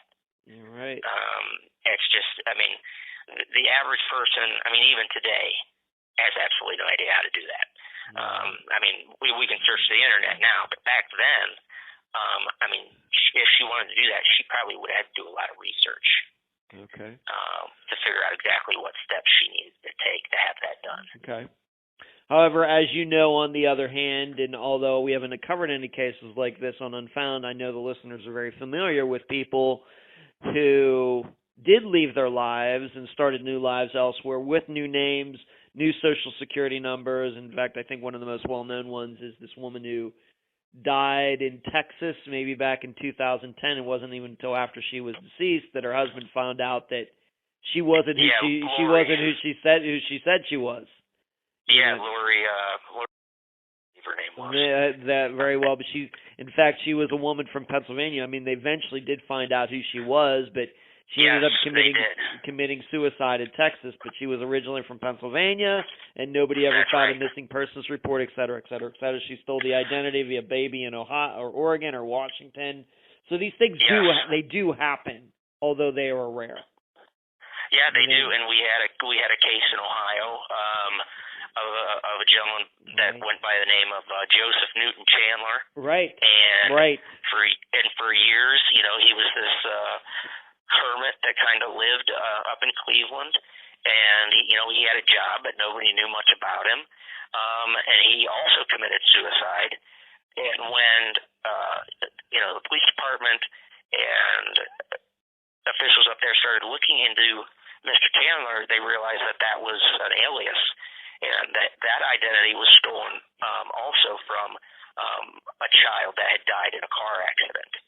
And he remained unidentified for years until the U.S. Marshal's Office, with the assistance of the DNA Doe Project, was able to actually find out who he was. Right. So these things do happen. Yes. Yeah, although the public probably thinks it's much more common, but I think for us, you being in law enforcement, as long as you have me doing this program, we know how rare those circumstances are, but the public might think it's more common because they get so much attention when it does happen. Speaking to the DNA, we hear so much about, of course, 23andMe. Have you thought about using maybe a company like that, to submit DNA? We know that police departments are using that, of course, to solve old murder cases, etc. Is that on your agenda? Is there any way you could use a company like that? Well, Anna Mae and her siblings and Mary Jane's granddaughters have submitted their DNA through Ancestry.com. There are other companies like 23andMe, MyHeritage. I think there's a program through National Geographic. So there's all these different private DNA companies that are popping up. The problem is that they don't talk to each other. So if you did a test through Ancestry, it would not correlate to 23andMe. Now, there is a central kind of repository that popped up and is able to be used, and that's GDmatch.com or GEDmatch.com, and that takes that allows users to upload their DNA from Ancestry or from 23andMe into one central data bank. Unfortunately, that website recently restricted law enforcement access. Yes. So now, like when we look at the case of the Golden State Killer, that site specifically was able to help identify him. Right. But now they put a restriction on it that users who upload their DNA to that system have to basically click a button that says opt in, which means law enforcement can look at my DNA for comparison. And if somebody doesn't check that box, we're never going to know. Right. So that was a hurdle. That's a roadblock that we have to deal with now. Right. Right, and and now that I'm thinking through this a little bit more with Mary Jane, is that the only way you'd be able to use one of those companies is if she maybe had more children, and they submitted their DNA to find out, as many people do, what's my heritage. My sister's done that for our family. I'm 67% Irish, which didn't surprise anybody at all. And then the DNA that you have then could be matched to other descendants of Mary Jane. Yes. That she had, like, I guess you would call a new family, after she disappeared. That's the only way I guess that would work, right? I mean, that's one. Exactly. And up till this point, that has not happened. There has been no one that has popped up on their DNA family tree that could be, like a child born to a second life, per se. Okay. Mary Jane's divorce. I mean, how did she starts it, but then she's not even around when it's finalized? I mean, how did that happen? How did? Yeah, I mean, she had an attorney at that time, so I'm assuming that if she's not around, he's at least making the appearance in court to have it done. But after she filed for divorce, she rescinded her petition for divorce. But James also filed for divorce in West Virginia, and he was ultimately granted the divorce. But Mary Jane did rescind her divorce petition. How did you find that out? Anna Mae told me that, and she had contacted Huron County to get a copy of the divorce decree, and there was a notation on there that it was rescinded. And where in the timeline does that go along with her quitting her job, her disappearance? Obviously, had you do that before she disappeared, but how do you know how that timeline all works? How it lines up? She filed for divorce from James in Huron County on February 12th of 1945. All right. And then she rescinded it when? In March. So not very. I mean, it was just a few weeks later, probably, that it was rescinded. Oh. Okay, and then a few weeks later, she wants to get divorced. Then it's seemingly she decides she doesn't want to, and then a couple weeks after that, as far as we can tell, is when she went missing. Although it very well may be that she lived there for some more time. But yep, that's true. Exactly. Wow. And then when do you have the paperwork on when James filed for divorce? James filed for divorce later that year. I know it was granted in the fall of 1945, and he remarried shortly thereafter. Okay. So this is a kind of, not that I'm a lawyer, some in absentia. You've got to file divorce, and when she did not answer the paperwork because she wasn't around to do so, he got a divorce. Just by default, kind of. Yes. Okay. All right. I'm glad we covered that. That's. I'm not sure I knew that she had rescinded it.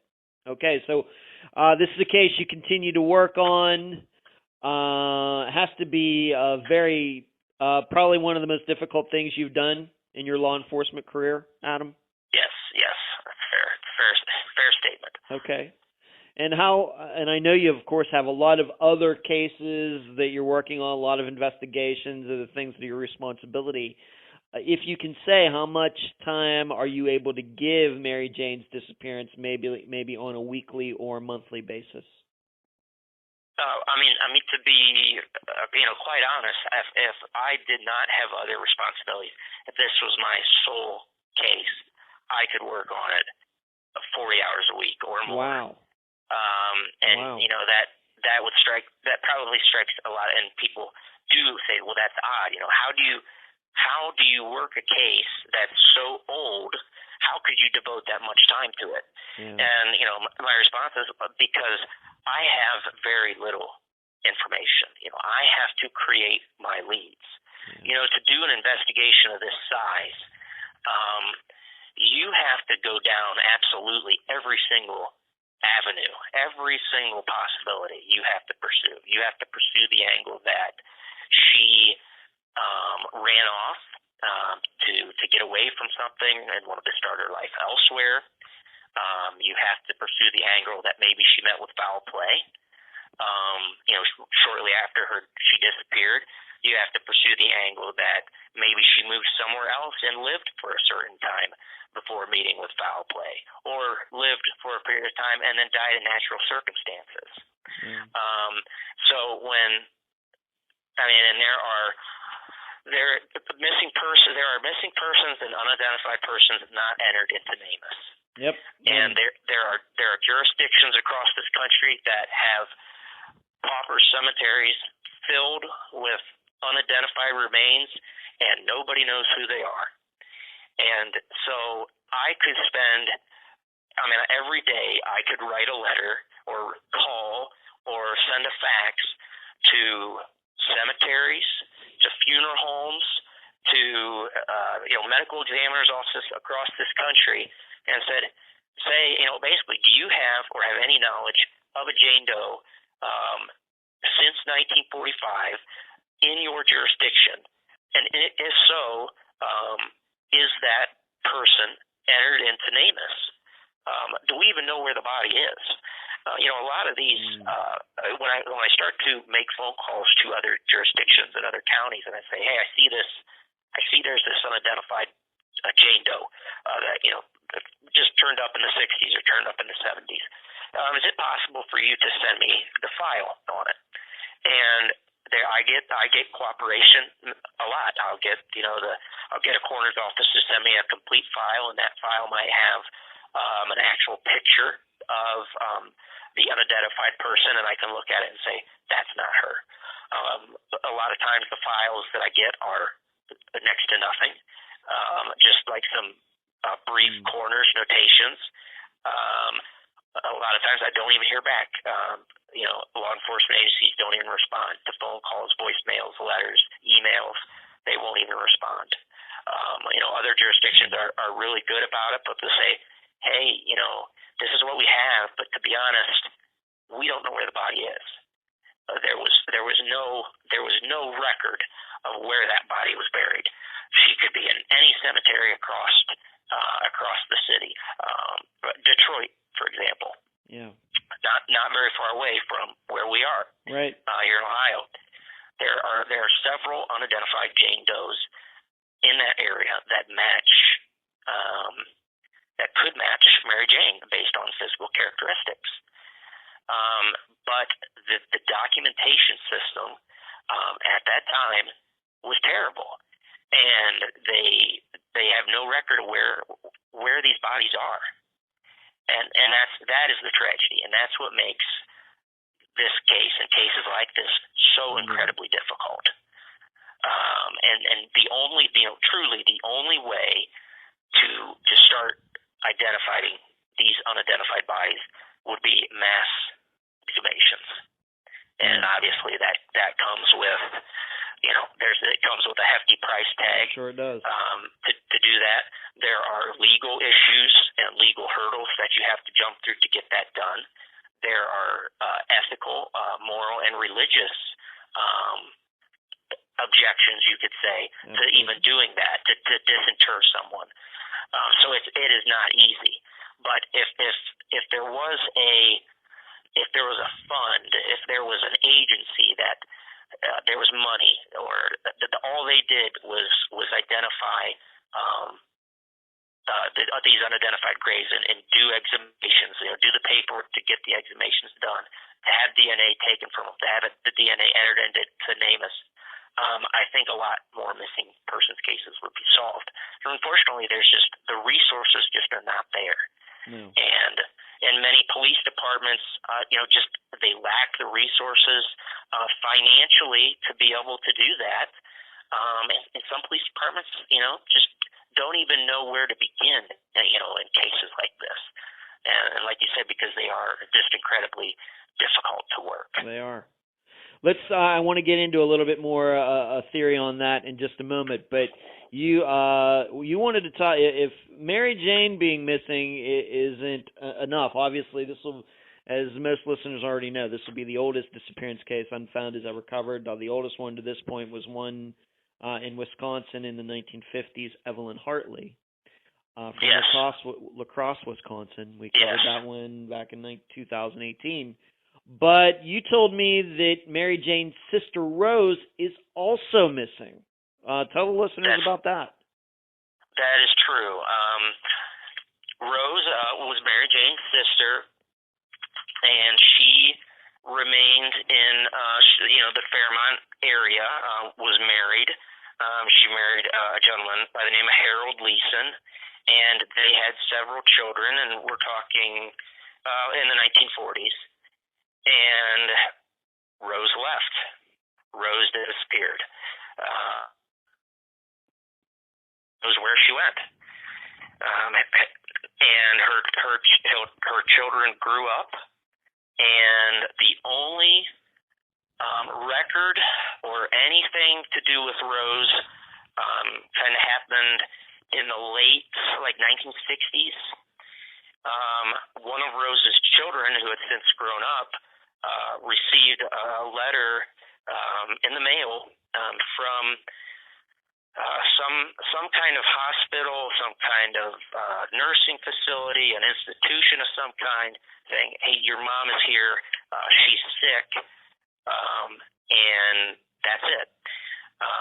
Rose's son got the letter and told one of Anna Mae's sisters about it. So that letter is gone because Anna Mae never saw the letter, and Anna Mae's siblings never saw the letter. This was word of mouth from Rose's son. And so Anna Mae's sister believes that Bobby was his name, who received the letter, said that Rose was in the New York area, and that it came from a New York facility. But the states kind of layer changed, where it could have been New Jersey, it could have been Pennsylvania, but Rose is not listed as an official missing person. This is all just word from the family. Mm-hmm. And I think the Rose aspect of this investigation is crucial. We're talking about two siblings that are missing from right around the same time frame. And so mid-1940s. Right, and I have considered the fact that maybe they went somewhere together. I don't know. Maybe let's say Rose went to New York, and maybe she had correspondences with her sister. Maybe she had letters from her sister. We just don't know. And Rose's son, he got that letter, and he hadn't seen his mom for years. And so I think he believed at the time that the facility wanted some kind of financial assistance, and he just didn't have it. So he did not respond to that letter. And I have, I've asked, my brother has traced my genealogical tree, and he is very advanced in genealogical work, and I've requested his assistance in tracking Rose, and he, she also drops off the face of the earth. There's no, we can't find a death certificate. We can't find any existence of her past like the 1940 census. So is this a situation where everybody just got up one day and she was gone? I mean, at least in Mary Jane's case, she's living by herself. She's in another state. With this situation, I mean, people just woke up one day and she was gone, or what? I'm not exactly sure because Rose's family, Rose had married and she was living, away from basically Mary Jane's family and Mary Jane's kids. And unfortunately, all of Rose's kids are deceased. So for me to ask them that question, I can't.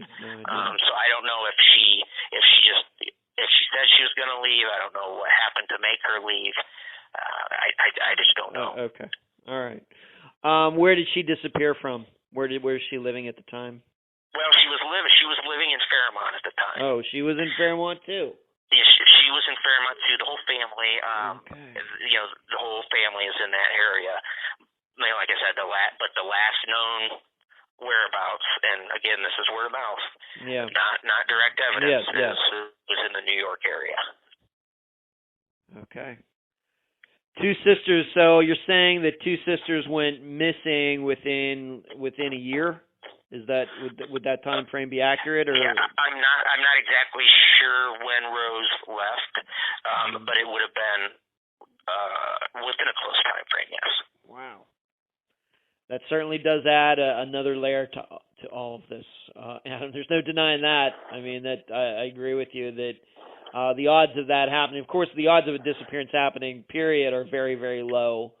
And then to have another sibling go missing, not around the same time, completely different state, obviously even rare. I mean, rare. Right. I mean, we're getting into one in a million or something like that. Okay. Right. Okay. So just another complexity to this investigation. Absolutely. Okay. Let's get maybe into an overall discussion about disappearances and there aren't too many, I have to say, at least my impression, there aren't too many disappearances from the 1940s being looked into as much as you are looking into Mary Jane's. That's my impression. Of course, I could tell you about disappearances from the 21st century that currently aren't even being looked into either, that I've covered on the program. What is it about you? What is it about Shelby, Ohio? What is it about Mary Jane that is making this different than maybe other jurisdictions, other disappearances, other investigators?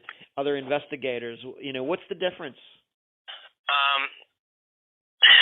Unfortunately, I'm well aware that there are missing person cases, very recent, that get very little work done on them, and that's a shame. It really is.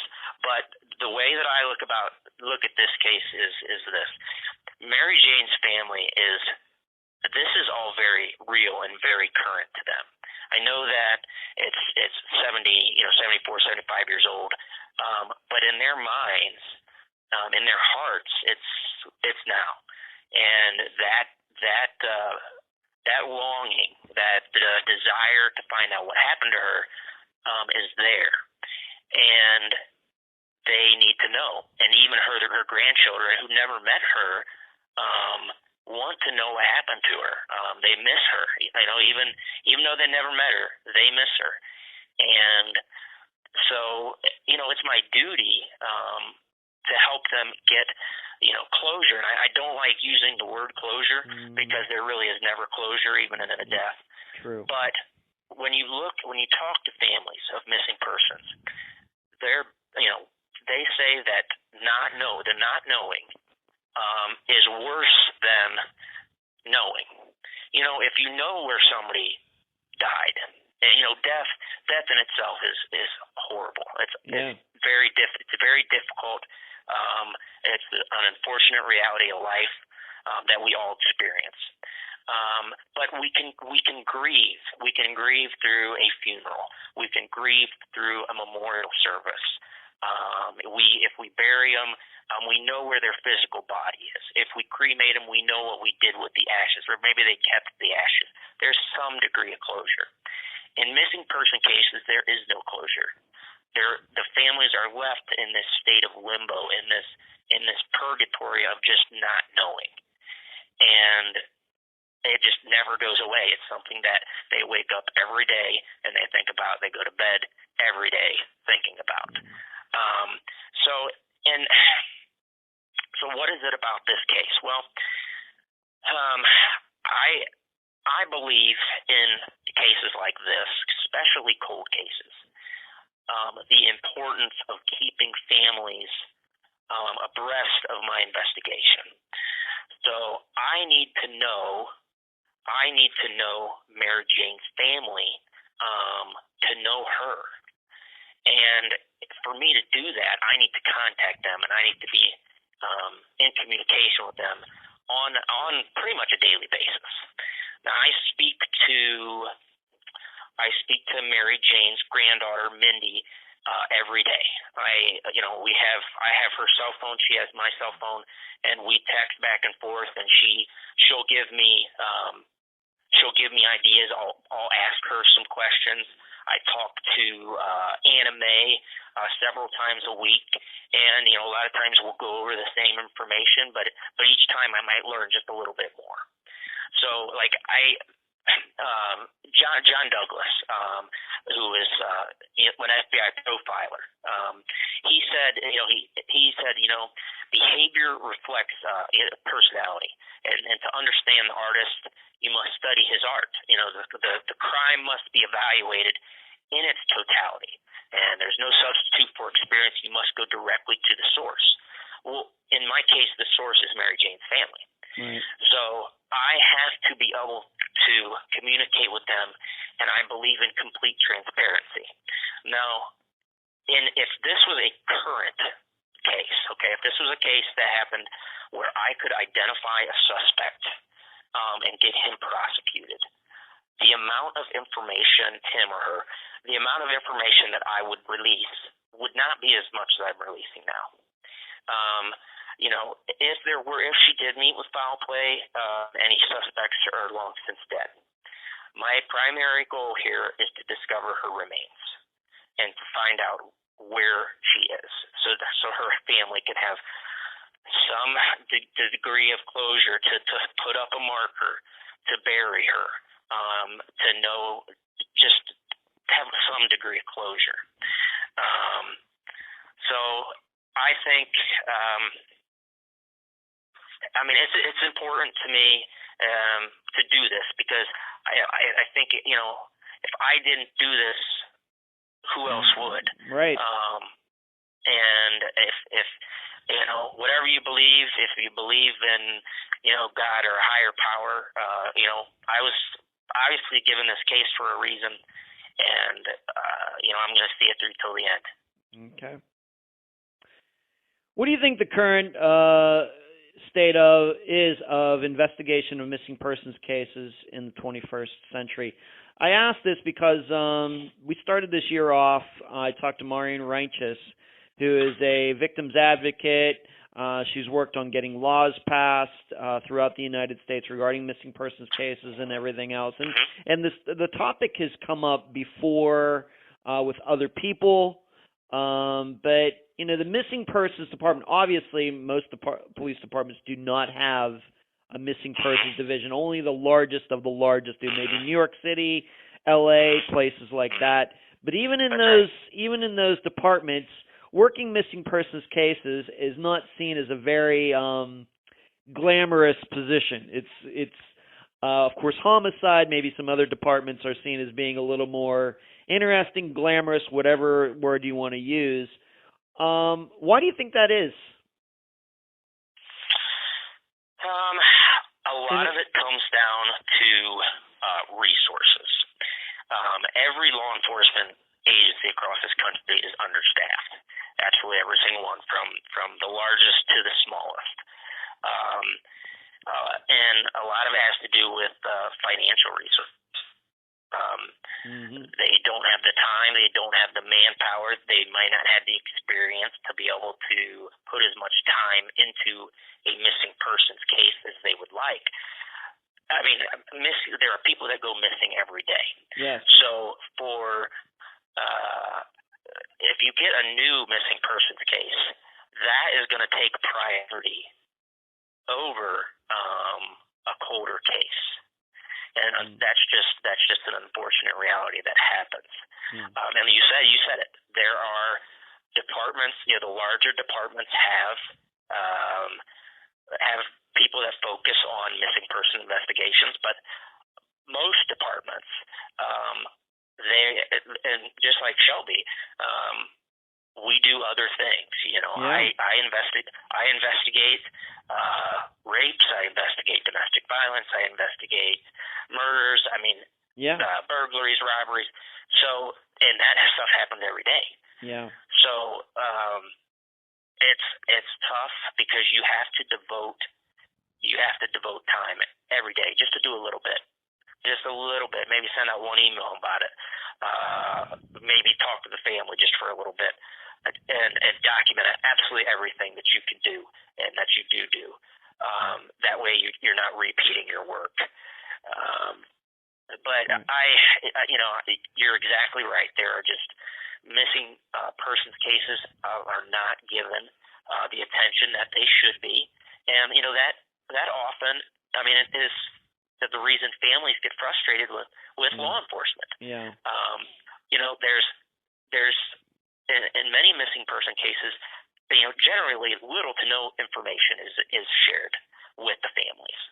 And I mean that's a police procedure, and it's a tactic in recent investigations because little information can be obtained by disclosing leads, and if you disclose everything, then if the suspect comes about, you want to be able to tie what he says into what you already know.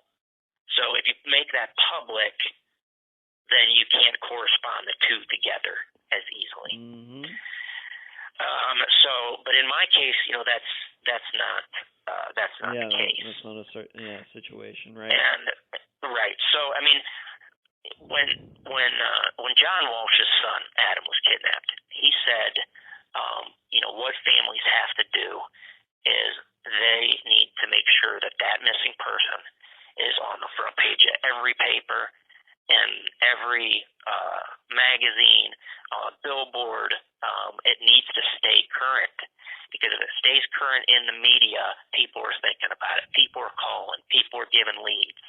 But once that fades from the front pages, and it's given a back seat, people just forget, and those leads start to dry up.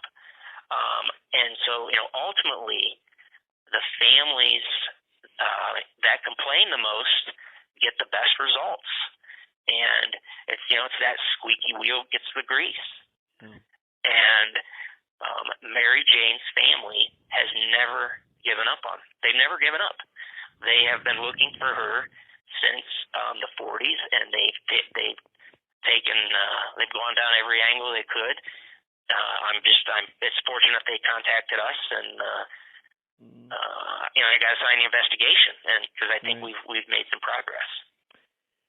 Yeah, and one of the other issues that pops up is, that's very difficult with these departments that don't have, people, 100% full-time on missing persons cases, is that these cases get passed from one person to the next, it seems, every couple years.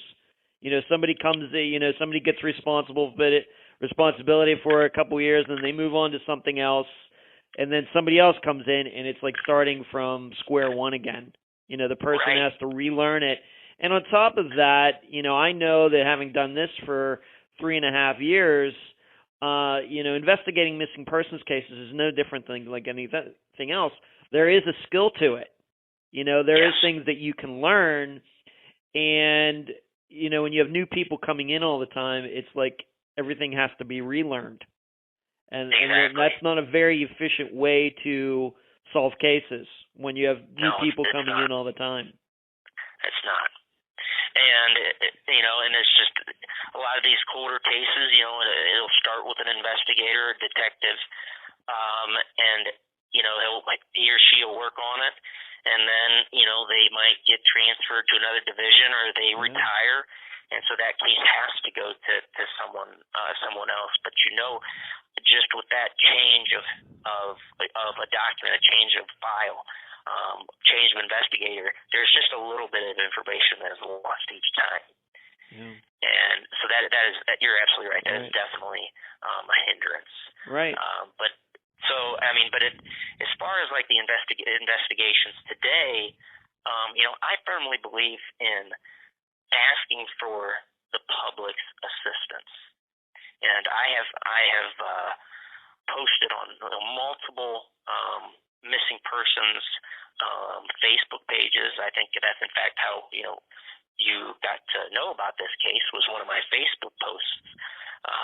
I have developed a good relationship with the media here in Richland County. They've run several positive articles on Mary Jane in my case, and I can't speak highly enough of them. There's a gentleman named Sean McCracken who runs a YouTube channel called Mysterious West Virginia, and Mindy, Mary Jane's granddaughter, and I contacted him, and he agreed to basically profile her case. And he does everything by himself. He came up to Shelby, he came up to Plymouth on his own dime, and interviewed me. And he put together a video, and it's on YouTube, and that's gotten some public response. The beginning of this week, spoke with an editor from the Fairmont paper. So the Fairmont paper is going to run an article about Mary Jane, and I'm hoping that gets some coverage, because when you think about it, Mary Jane was only in this area for about a year. Yep. So the amount of people that she had contact with is going to be small. That article that ran back in 2004 in the Plymouth paper, one person responded. I've had 3 articles written since I took over this case in this area, and no one else has responded. Yeah. So, but I think I'm going to have a better response in the Fairmont area. People that knew her, knew of her, knew the family. Even if I get a phone call or an email like, hey, the rumor was this, or you might want to look down this road, that's a lead that I can pursue. And, now thanks to you, hopefully this case can go national. Yes. And we can gather more leads that way. The more publicity, the better. And so when we did exhume a body here in Ohio in August, and I found her, this Jane Doe, via it was not in NamUs. It was on findagrave.com, and somebody had posted a article. Basically, it's an old article. It was from 1968, and said that there's a skeleton that was discovered in Preble County, which is northwest of Dayton, Ohio, and it was unidentified.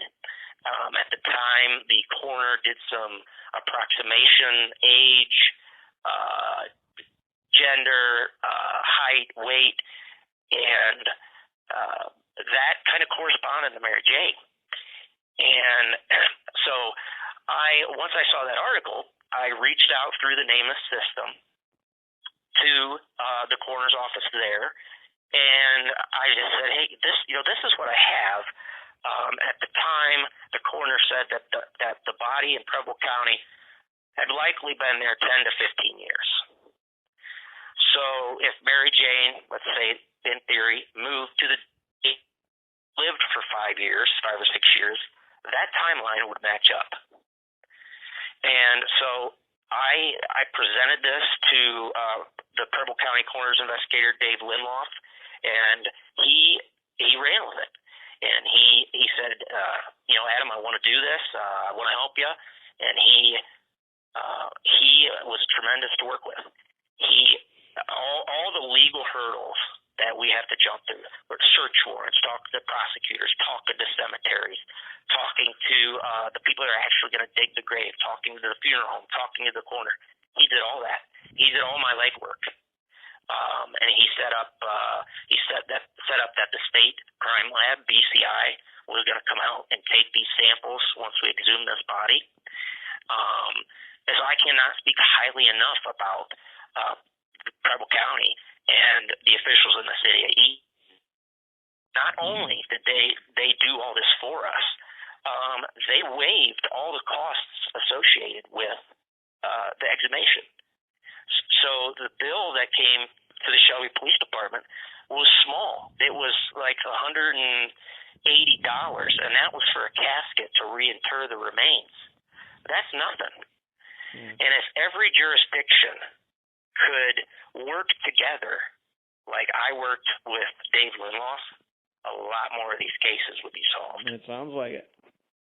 So, I can't speak highly enough about him or the officials down there. We're still waiting on the results of that exhumation. Obviously, we were there when they dug up the grave and they opened the vault. The casket had deteriorated. There was nothing left. It was just a skeleton. And BCI came out and they took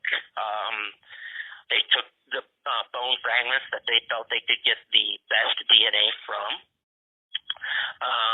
But unfortunately, that grave had water in it at some time. When we opened it, there was not water in it, but you could see an obvious water line. So now we go back to what we talked about earlier. That DNA has degraded. Yeah. And so, we did that in August, and I have yet to hear back as far as if there's been a hit per se, and I would assume it's because the DNA has degraded significantly. Now, an advancement in science that is new. The future of unidentified cases is the DNA Doe Project. And that's a volunteer organization formed specifically to identify deceased persons using forensic genealogy. And it's a volunteer thing. And they identify victims of automobile accidents, homicides, suicides. Going back to who we talked about earlier, Joseph Newton Chandler. They were instrumental in his identification. Right. They were instrumental in discovering that unknown female in Texas that we spoke of. Yes. And they, on a daily basis, if you follow their Facebook page, they are solving cases based on forensic genealogy, solving these identified cases. And so we spoke to Dr. Colleen Fitzpatrick, who started the DNA Doe Project, and I said, basically she said, if you can't get a usable sample from your exhumation, we would be willing to assist you. Because they check for different DNA markers, and they have different processes than like our state crime lab would do.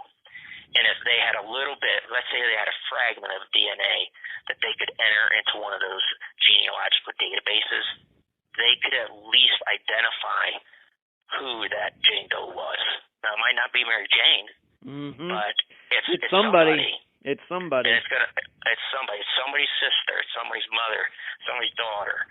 And so that is kind of an add-on bonus to this investigation, is that the more thorough I am in locating unidentified remains, I'm going to give somebody else closure. I'm going to give another family closure, another agency. I found also through findagrave.com, I found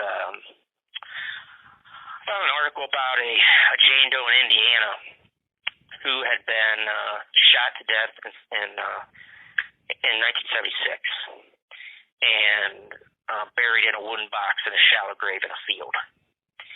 And I called the coroner's office there, and I said, "Hey, this is my case. What do you have for your case?" And he said, "We're a smaller agency. We don't have the resources. It's kind of a case that's plagued our agency for years. And I'm sorry, I don't have more for you." And about a month later, I read an article where he had exhumed those remains. And he said specifically, after speaking with an investigator from Ohio who mentioned the case, the decision was made to do an exhumation. So Mary Jane's case and Mary Jane's disappearance is affecting other cases. And so that's kind of why, that's another reason why I'm working so hard on it, is because there's other aspects going on here. Being that we've talked about NamUs, I have to admit that even before I started this program, I used to go to that site and look at missing people and then look at the unidentified remains. And I think that the general perception would be that, well, this should be easy. You got all these missing people in one column. You got all these unidentified remains in this other column. It should be easy to match up, especially considering how many thousands of people are on there, missing persons, and then how many thousands of unidentified remains on there. But the fact is that matching up both columns doesn't happen as much as we would think. It's very, very difficult. Being that you've been doing this now for over a year, any ideas of why that is? Why it's not easy to just pick, I got this white 45-year-old female here. All I have to do is go over to this column, and you'd think it'd be easy as that. Why do you think it's not? A lot of it has to do with the information that's inputted into that system. If let's say the age range is off, which it frequently is in estimation. Sometimes the race has been off. Depending on the factors of when and how the body was recovered, a lot of the estimations of height and weight are a best guess. So, if there's that factor, and then there's a factor of the person actually putting the information into the system. If they mischeck a box, if they say that, it's estimated she had brown hair when it was really a sandy or a blonde, that's going to throw off the statistics. That's going to throw off the column or the matches. Another problem is there are states that don't mandate this is used. So there are some that have. There are some that have passed legislation that coroner's offices, medical examiners, police departments, when you have an unidentified body, is entered into the system. And unfortunately, Ohio is not one of those states. I would like it to be, and I'm hopeful that they are in the near future, but currently they're not. So some agencies, they'll get unidentified remains. They'll take DNA. They might submit it to the crime lab. They might not. They might take fingerprints. They might not. Historically, there are some, and this is also a tragedy. Historically, some departments would maybe fingerprint them, maybe take an impression of their teeth, and then they would cremate the remains. Yeah. So any chance of getting DNA, is lost to time. But as far as the NamUs system, it is a wonderful system. But if to my law enforcement colleagues, to anybody listening to your program who knows of a missing person in their jurisdiction, they're buried in a local cemetery, check NamUs. Check NamUs to see if they're there. If they're not, start asking some questions. Start going through some old newspaper articles, find old reports, get as much information you can into that system. That is key. And if we could get everybody on board, every agency across this country, law enforcement, medical examiners' offices, to get and enter information into that system, we would start solving more of these cases. Yeah, because we have to remember that, like you said, NamUs is not that old. NamUs is still in its infancy. It's been around, 13 years, but still infancy. Still trying to catch up with many older cases from the 1980s, 70s, 60s, and then of course we have all the missing persons cases that are happening every day. So it's something that's going to continue to be refined. And I think what I'm saying is, you go to NamUs and you look at the unidentified remains section of it. It's not a section I go to much these days. But you'd think, once again, it'd just be as simple. Okay, we got this unidentified remains. All I have to do is go to the other section on NamUs or go to the Charlie Project, because surely somebody filed a missing persons report somewhere for this person, but then you go over there and you don't find anybody. And it's surprising how many, it's not as easy to match up, like I said, as you think. And a lot of reasons could be what you said is many jurisdictions just don't input the information. Mm-hmm. That's exactly right. And some of these unidentified cases, a lot of the ones that the DNA Dope Project has focused on and identified, their families have never made an official missing persons report. That's true. Even with this case with Rose was never listed as a missing person, even though no one knew where she was. Yes.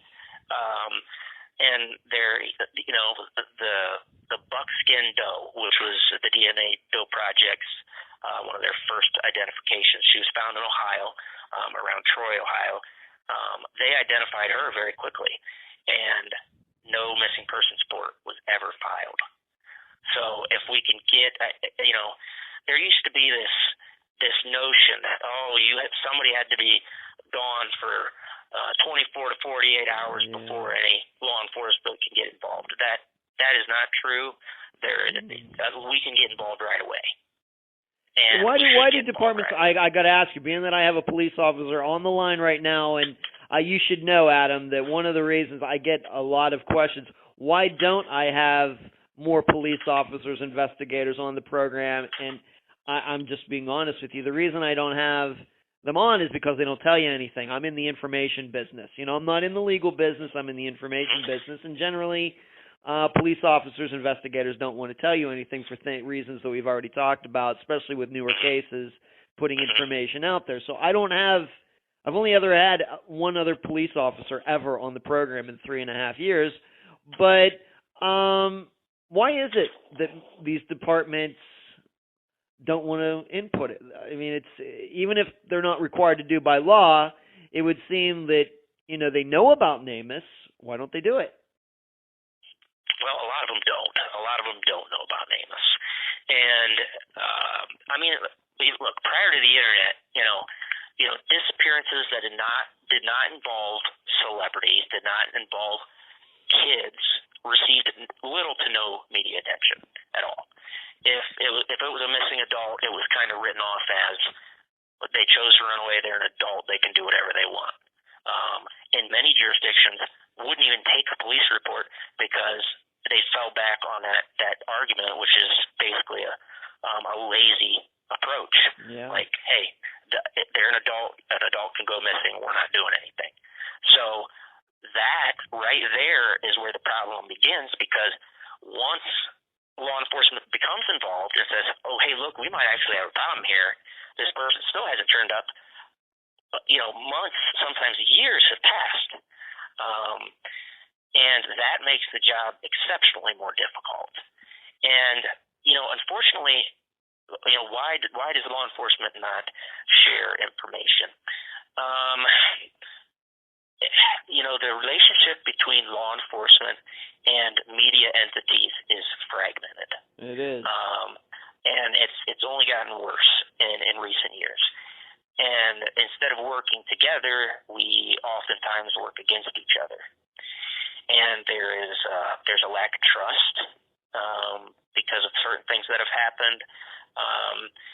But I believe, like I said, I told you, I believe in transparency, and I believe in utilizing resources like yourself, like Facebook, like the Charlie Project, like the Doe Network, and to just get it out there, get the information out there. Because if she did live past the 1945, somebody is going to say, hey, that looks like the lady that used to live next to my grandma.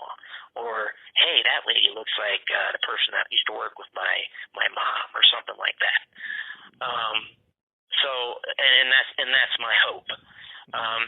Why don't police agencies share more information? Sometimes they want to protect the family and friends from unnecessary heartaches that certain types of information can produce.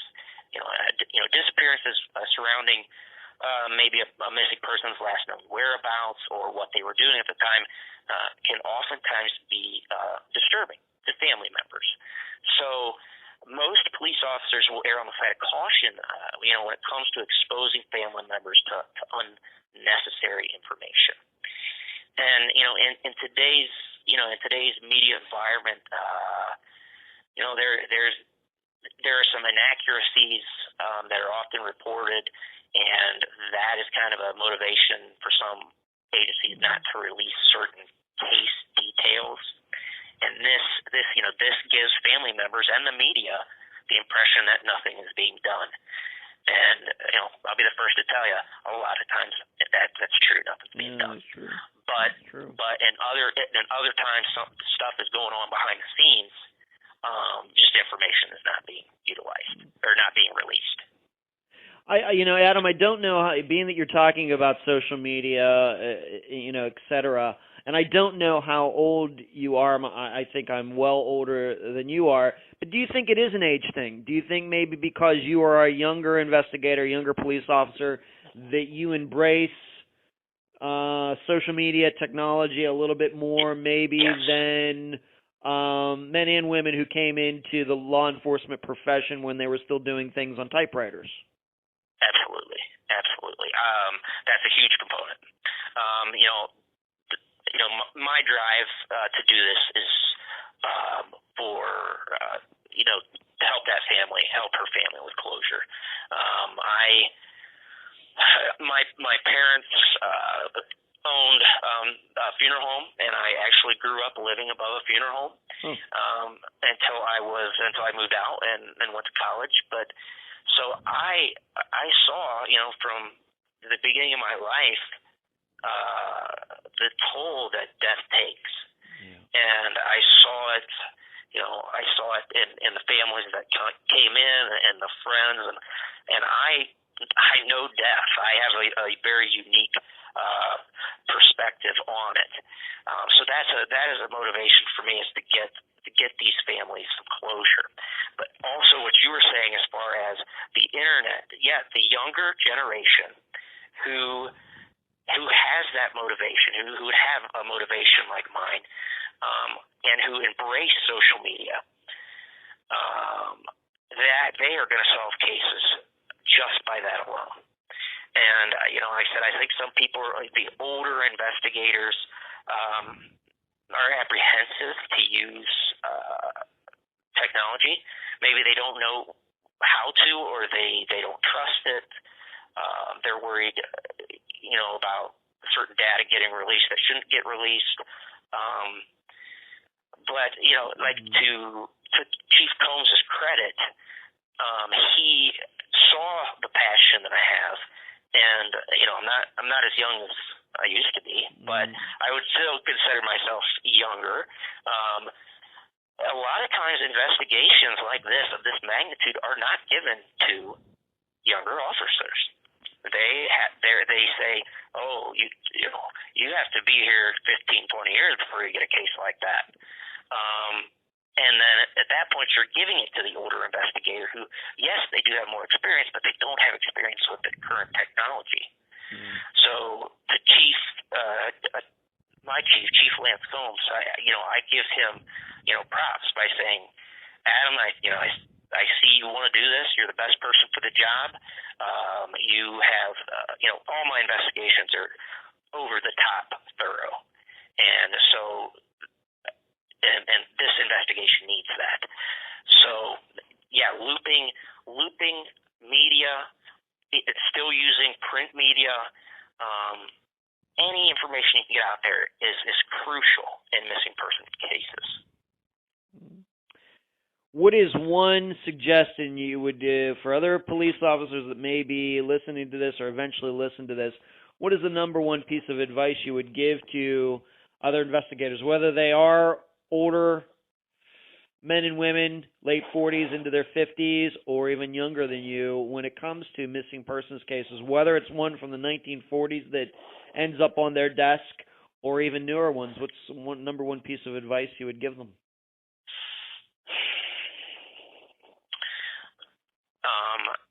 Relook at everything. Get that file out. Dust off. If you know of a missing person, if you know of an unidentified body in your jurisdiction, you need to go down to your records room and pull those files out, dust them off, and go through absolutely everything with a fine-tooth comb. If that means re-entering old information into a new computer system, so it's fresh, so it's easily accessible, do it. If that means tracking down places where this person might have lived and going there and taking photographs and tracking down people that might have lived there, neighbors that could have been lived near there, do it. Get as much information as you can. Document. And once you have what you believe is a good profile of a missing person or an unidentified person, get that information into NamUs as soon as possible. Get that information in there. Reach out to the Charlie Project. Reach out to the Doe Network. Get your missing person or your unidentified person's picture on the front page of the newspaper or on the front page of a newspaper's website. Get the public re-interested in it. Go to websites like Web Sleuths. Kind of make yourself a little vulnerable. Say, hey, I don't know everything. I need your help. I need some more eyes on this. I think a lot of times law enforcement kind of says, hey, we're on this side of the fence. You're on the other. Let us do our job. But volunteers, there are people out there that will volunteer to assist you. Absolutely. And will volunteer in digging up information for you, and that's something that I've utilized. Sure. My brother, I asked him to look something up for me, and he does it. There are several people that have contacted me through my email address or Facebook message me and say, hey, I'd love to help, and I'd say, okay, this is what I want you to do, and I'll give them a task, and they do it. Volunteers can provide a different perspective.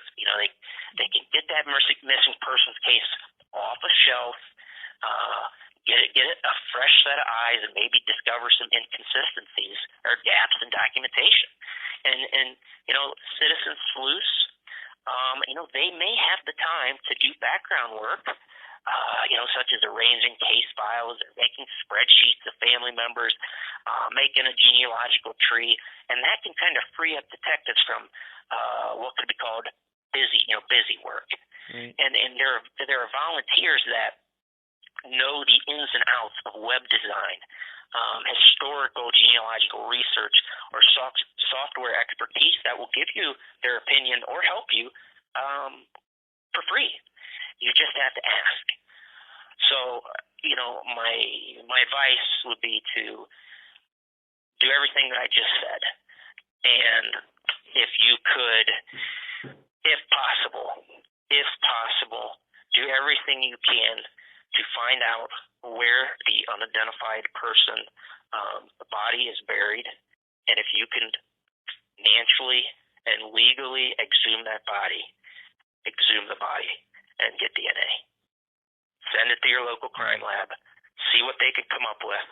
If they don't come up with it, utilize the DNA Dope Project, because they are the future in unidentified persons cases. Adam, if somebody out there wants to help you, like you said, citizen sleuths, or if they know something, they think they may know something about Mary Jane's disappearance, how can people reach you? They can call the Shelby Police Department and ask for me, and that phone number is 419-347-2242. And if I'm not here, leave me a voicemail. My voicemail comes to my personal cell phone, so I can listen to it wherever I am, even if I'm off duty. If you don't want to talk to me in person over the phone, you can email me, and my email is my first name, Adam, ADAM, dot Turner, TURNER, at Shelby, SHELBY, P as in Paul, D as in David, .org. There's also a missing persons group for Mary Jane on Facebook, and it's called, it says Missing in all capital letters, Mary Jane Croft Van Gilder. And if you ask to join that group, I will accept you. And that way you can kind of keep abreast of what's going on.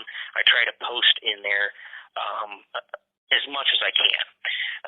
And as of yesterday, I reached out to the forensic art community, and I said, hey, who can help me doing an age progression of Mary Jane?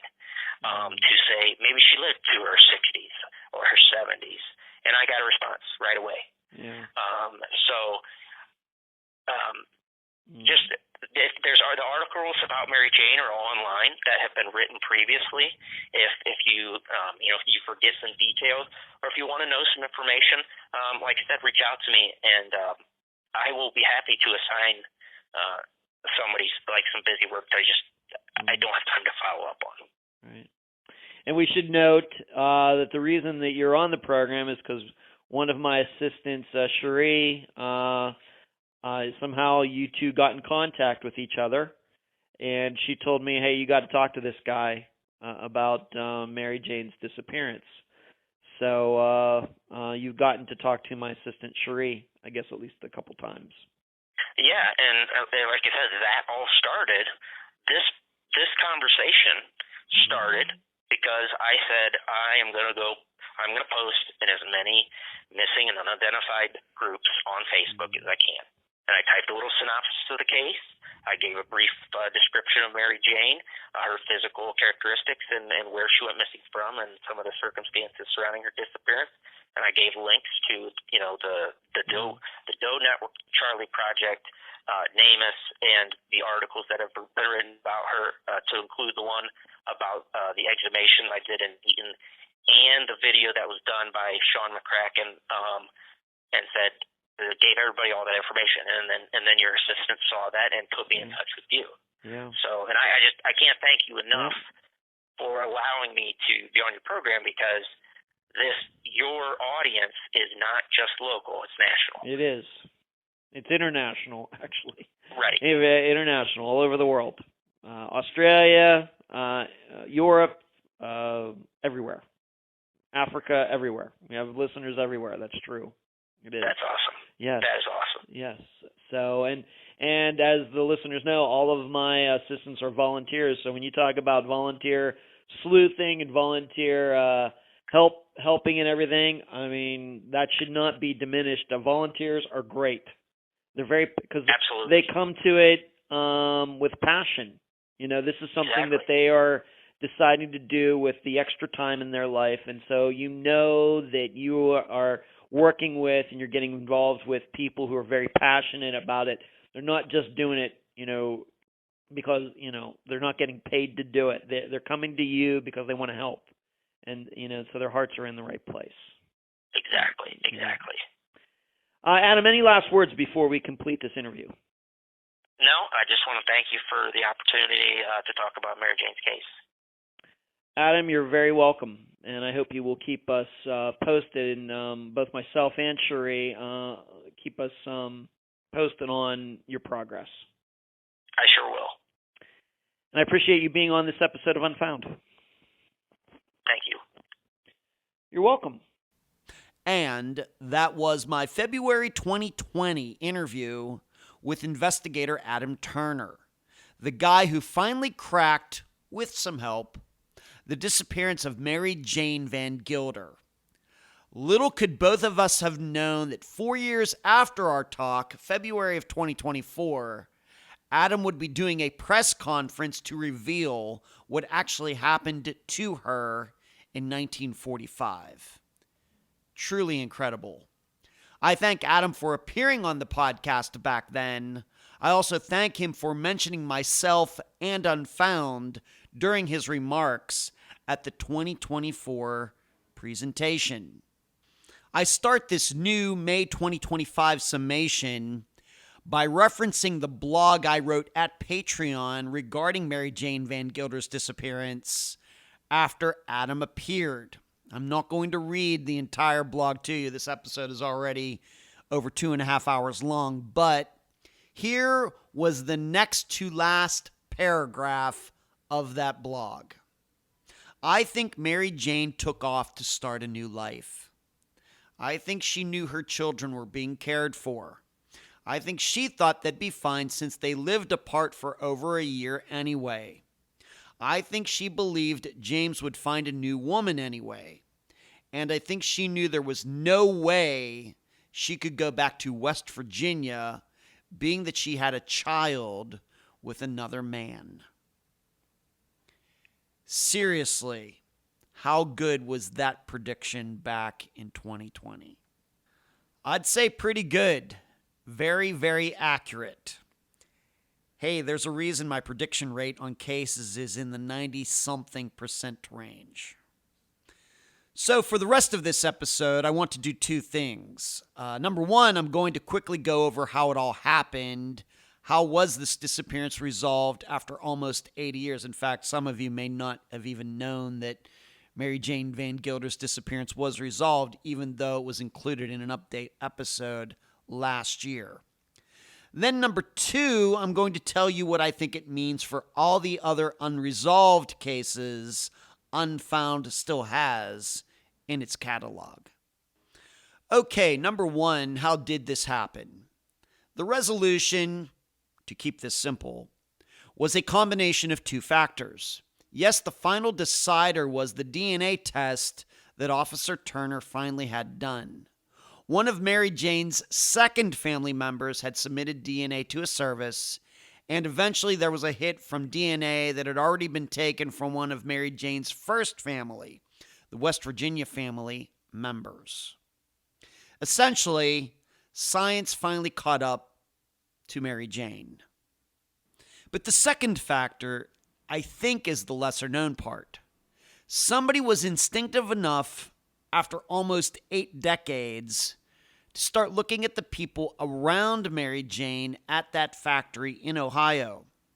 This led to a man, Percy Sebren, Sebren, who had signed off on Mary Jane's ability to operate a forklift at the plant. This 21st century sleuth, on a whim, looked up Percy. He died in 1969 after being hit by a train. Yes, really. And right there in his obituary was the name of his wife, Mary Jane Sebren. Yep, Mary Jane, after running off, did not change her first name. Of course, the modern-day amateur investigator knew this could not be a coincidence. So science and some very good detective instincts came together to solve this case. And yes, what I'm really saying is the answer was in front of everybody the whole time, all 79 years. Right there on that sheet of paper, all somebody had to do in 1945 was track Percy down. But no one did. And for those of you who don't know, Mary Jane Sebrin died of cancer in 1990, having lived a new life with a new husband and new children in Arkansas. And this leads me to point number 2. What does this mean for all the other unresolved disappearances in Unfound's catalog? First, as is written as the title of this episode, there is always hope. If the oldest disappearance Unfound has featured can be resolved, then any of these cases can. And we never know when that can happen. Just look at Shanna Boydo's case from just a couple weeks ago. Who saw that coming? No one. But also, the resolution to Mary Jane's disappearance lends further support to something I've been saying for a while.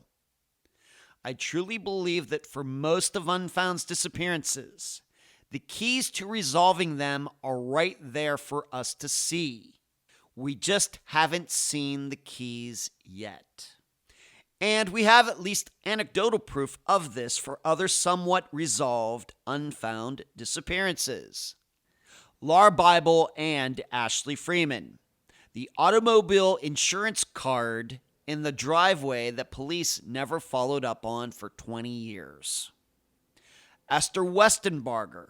The pond a half-mile away that never got searched. Eric Franks. Nobody questioned Gerald Rutledge, the man under Kendra's care at the time of Eric's disappearance. Zoe Campos. Police walked right over the new slab of concrete in Carlos Rodriguez's backyard. Donald Irwin. Nobody searched the swamp near where his phone last pinged. Have I made my point yet? In fact, this is an idea that is so pervasive in my head that I've mentioned this to Caroline Lowe more than once.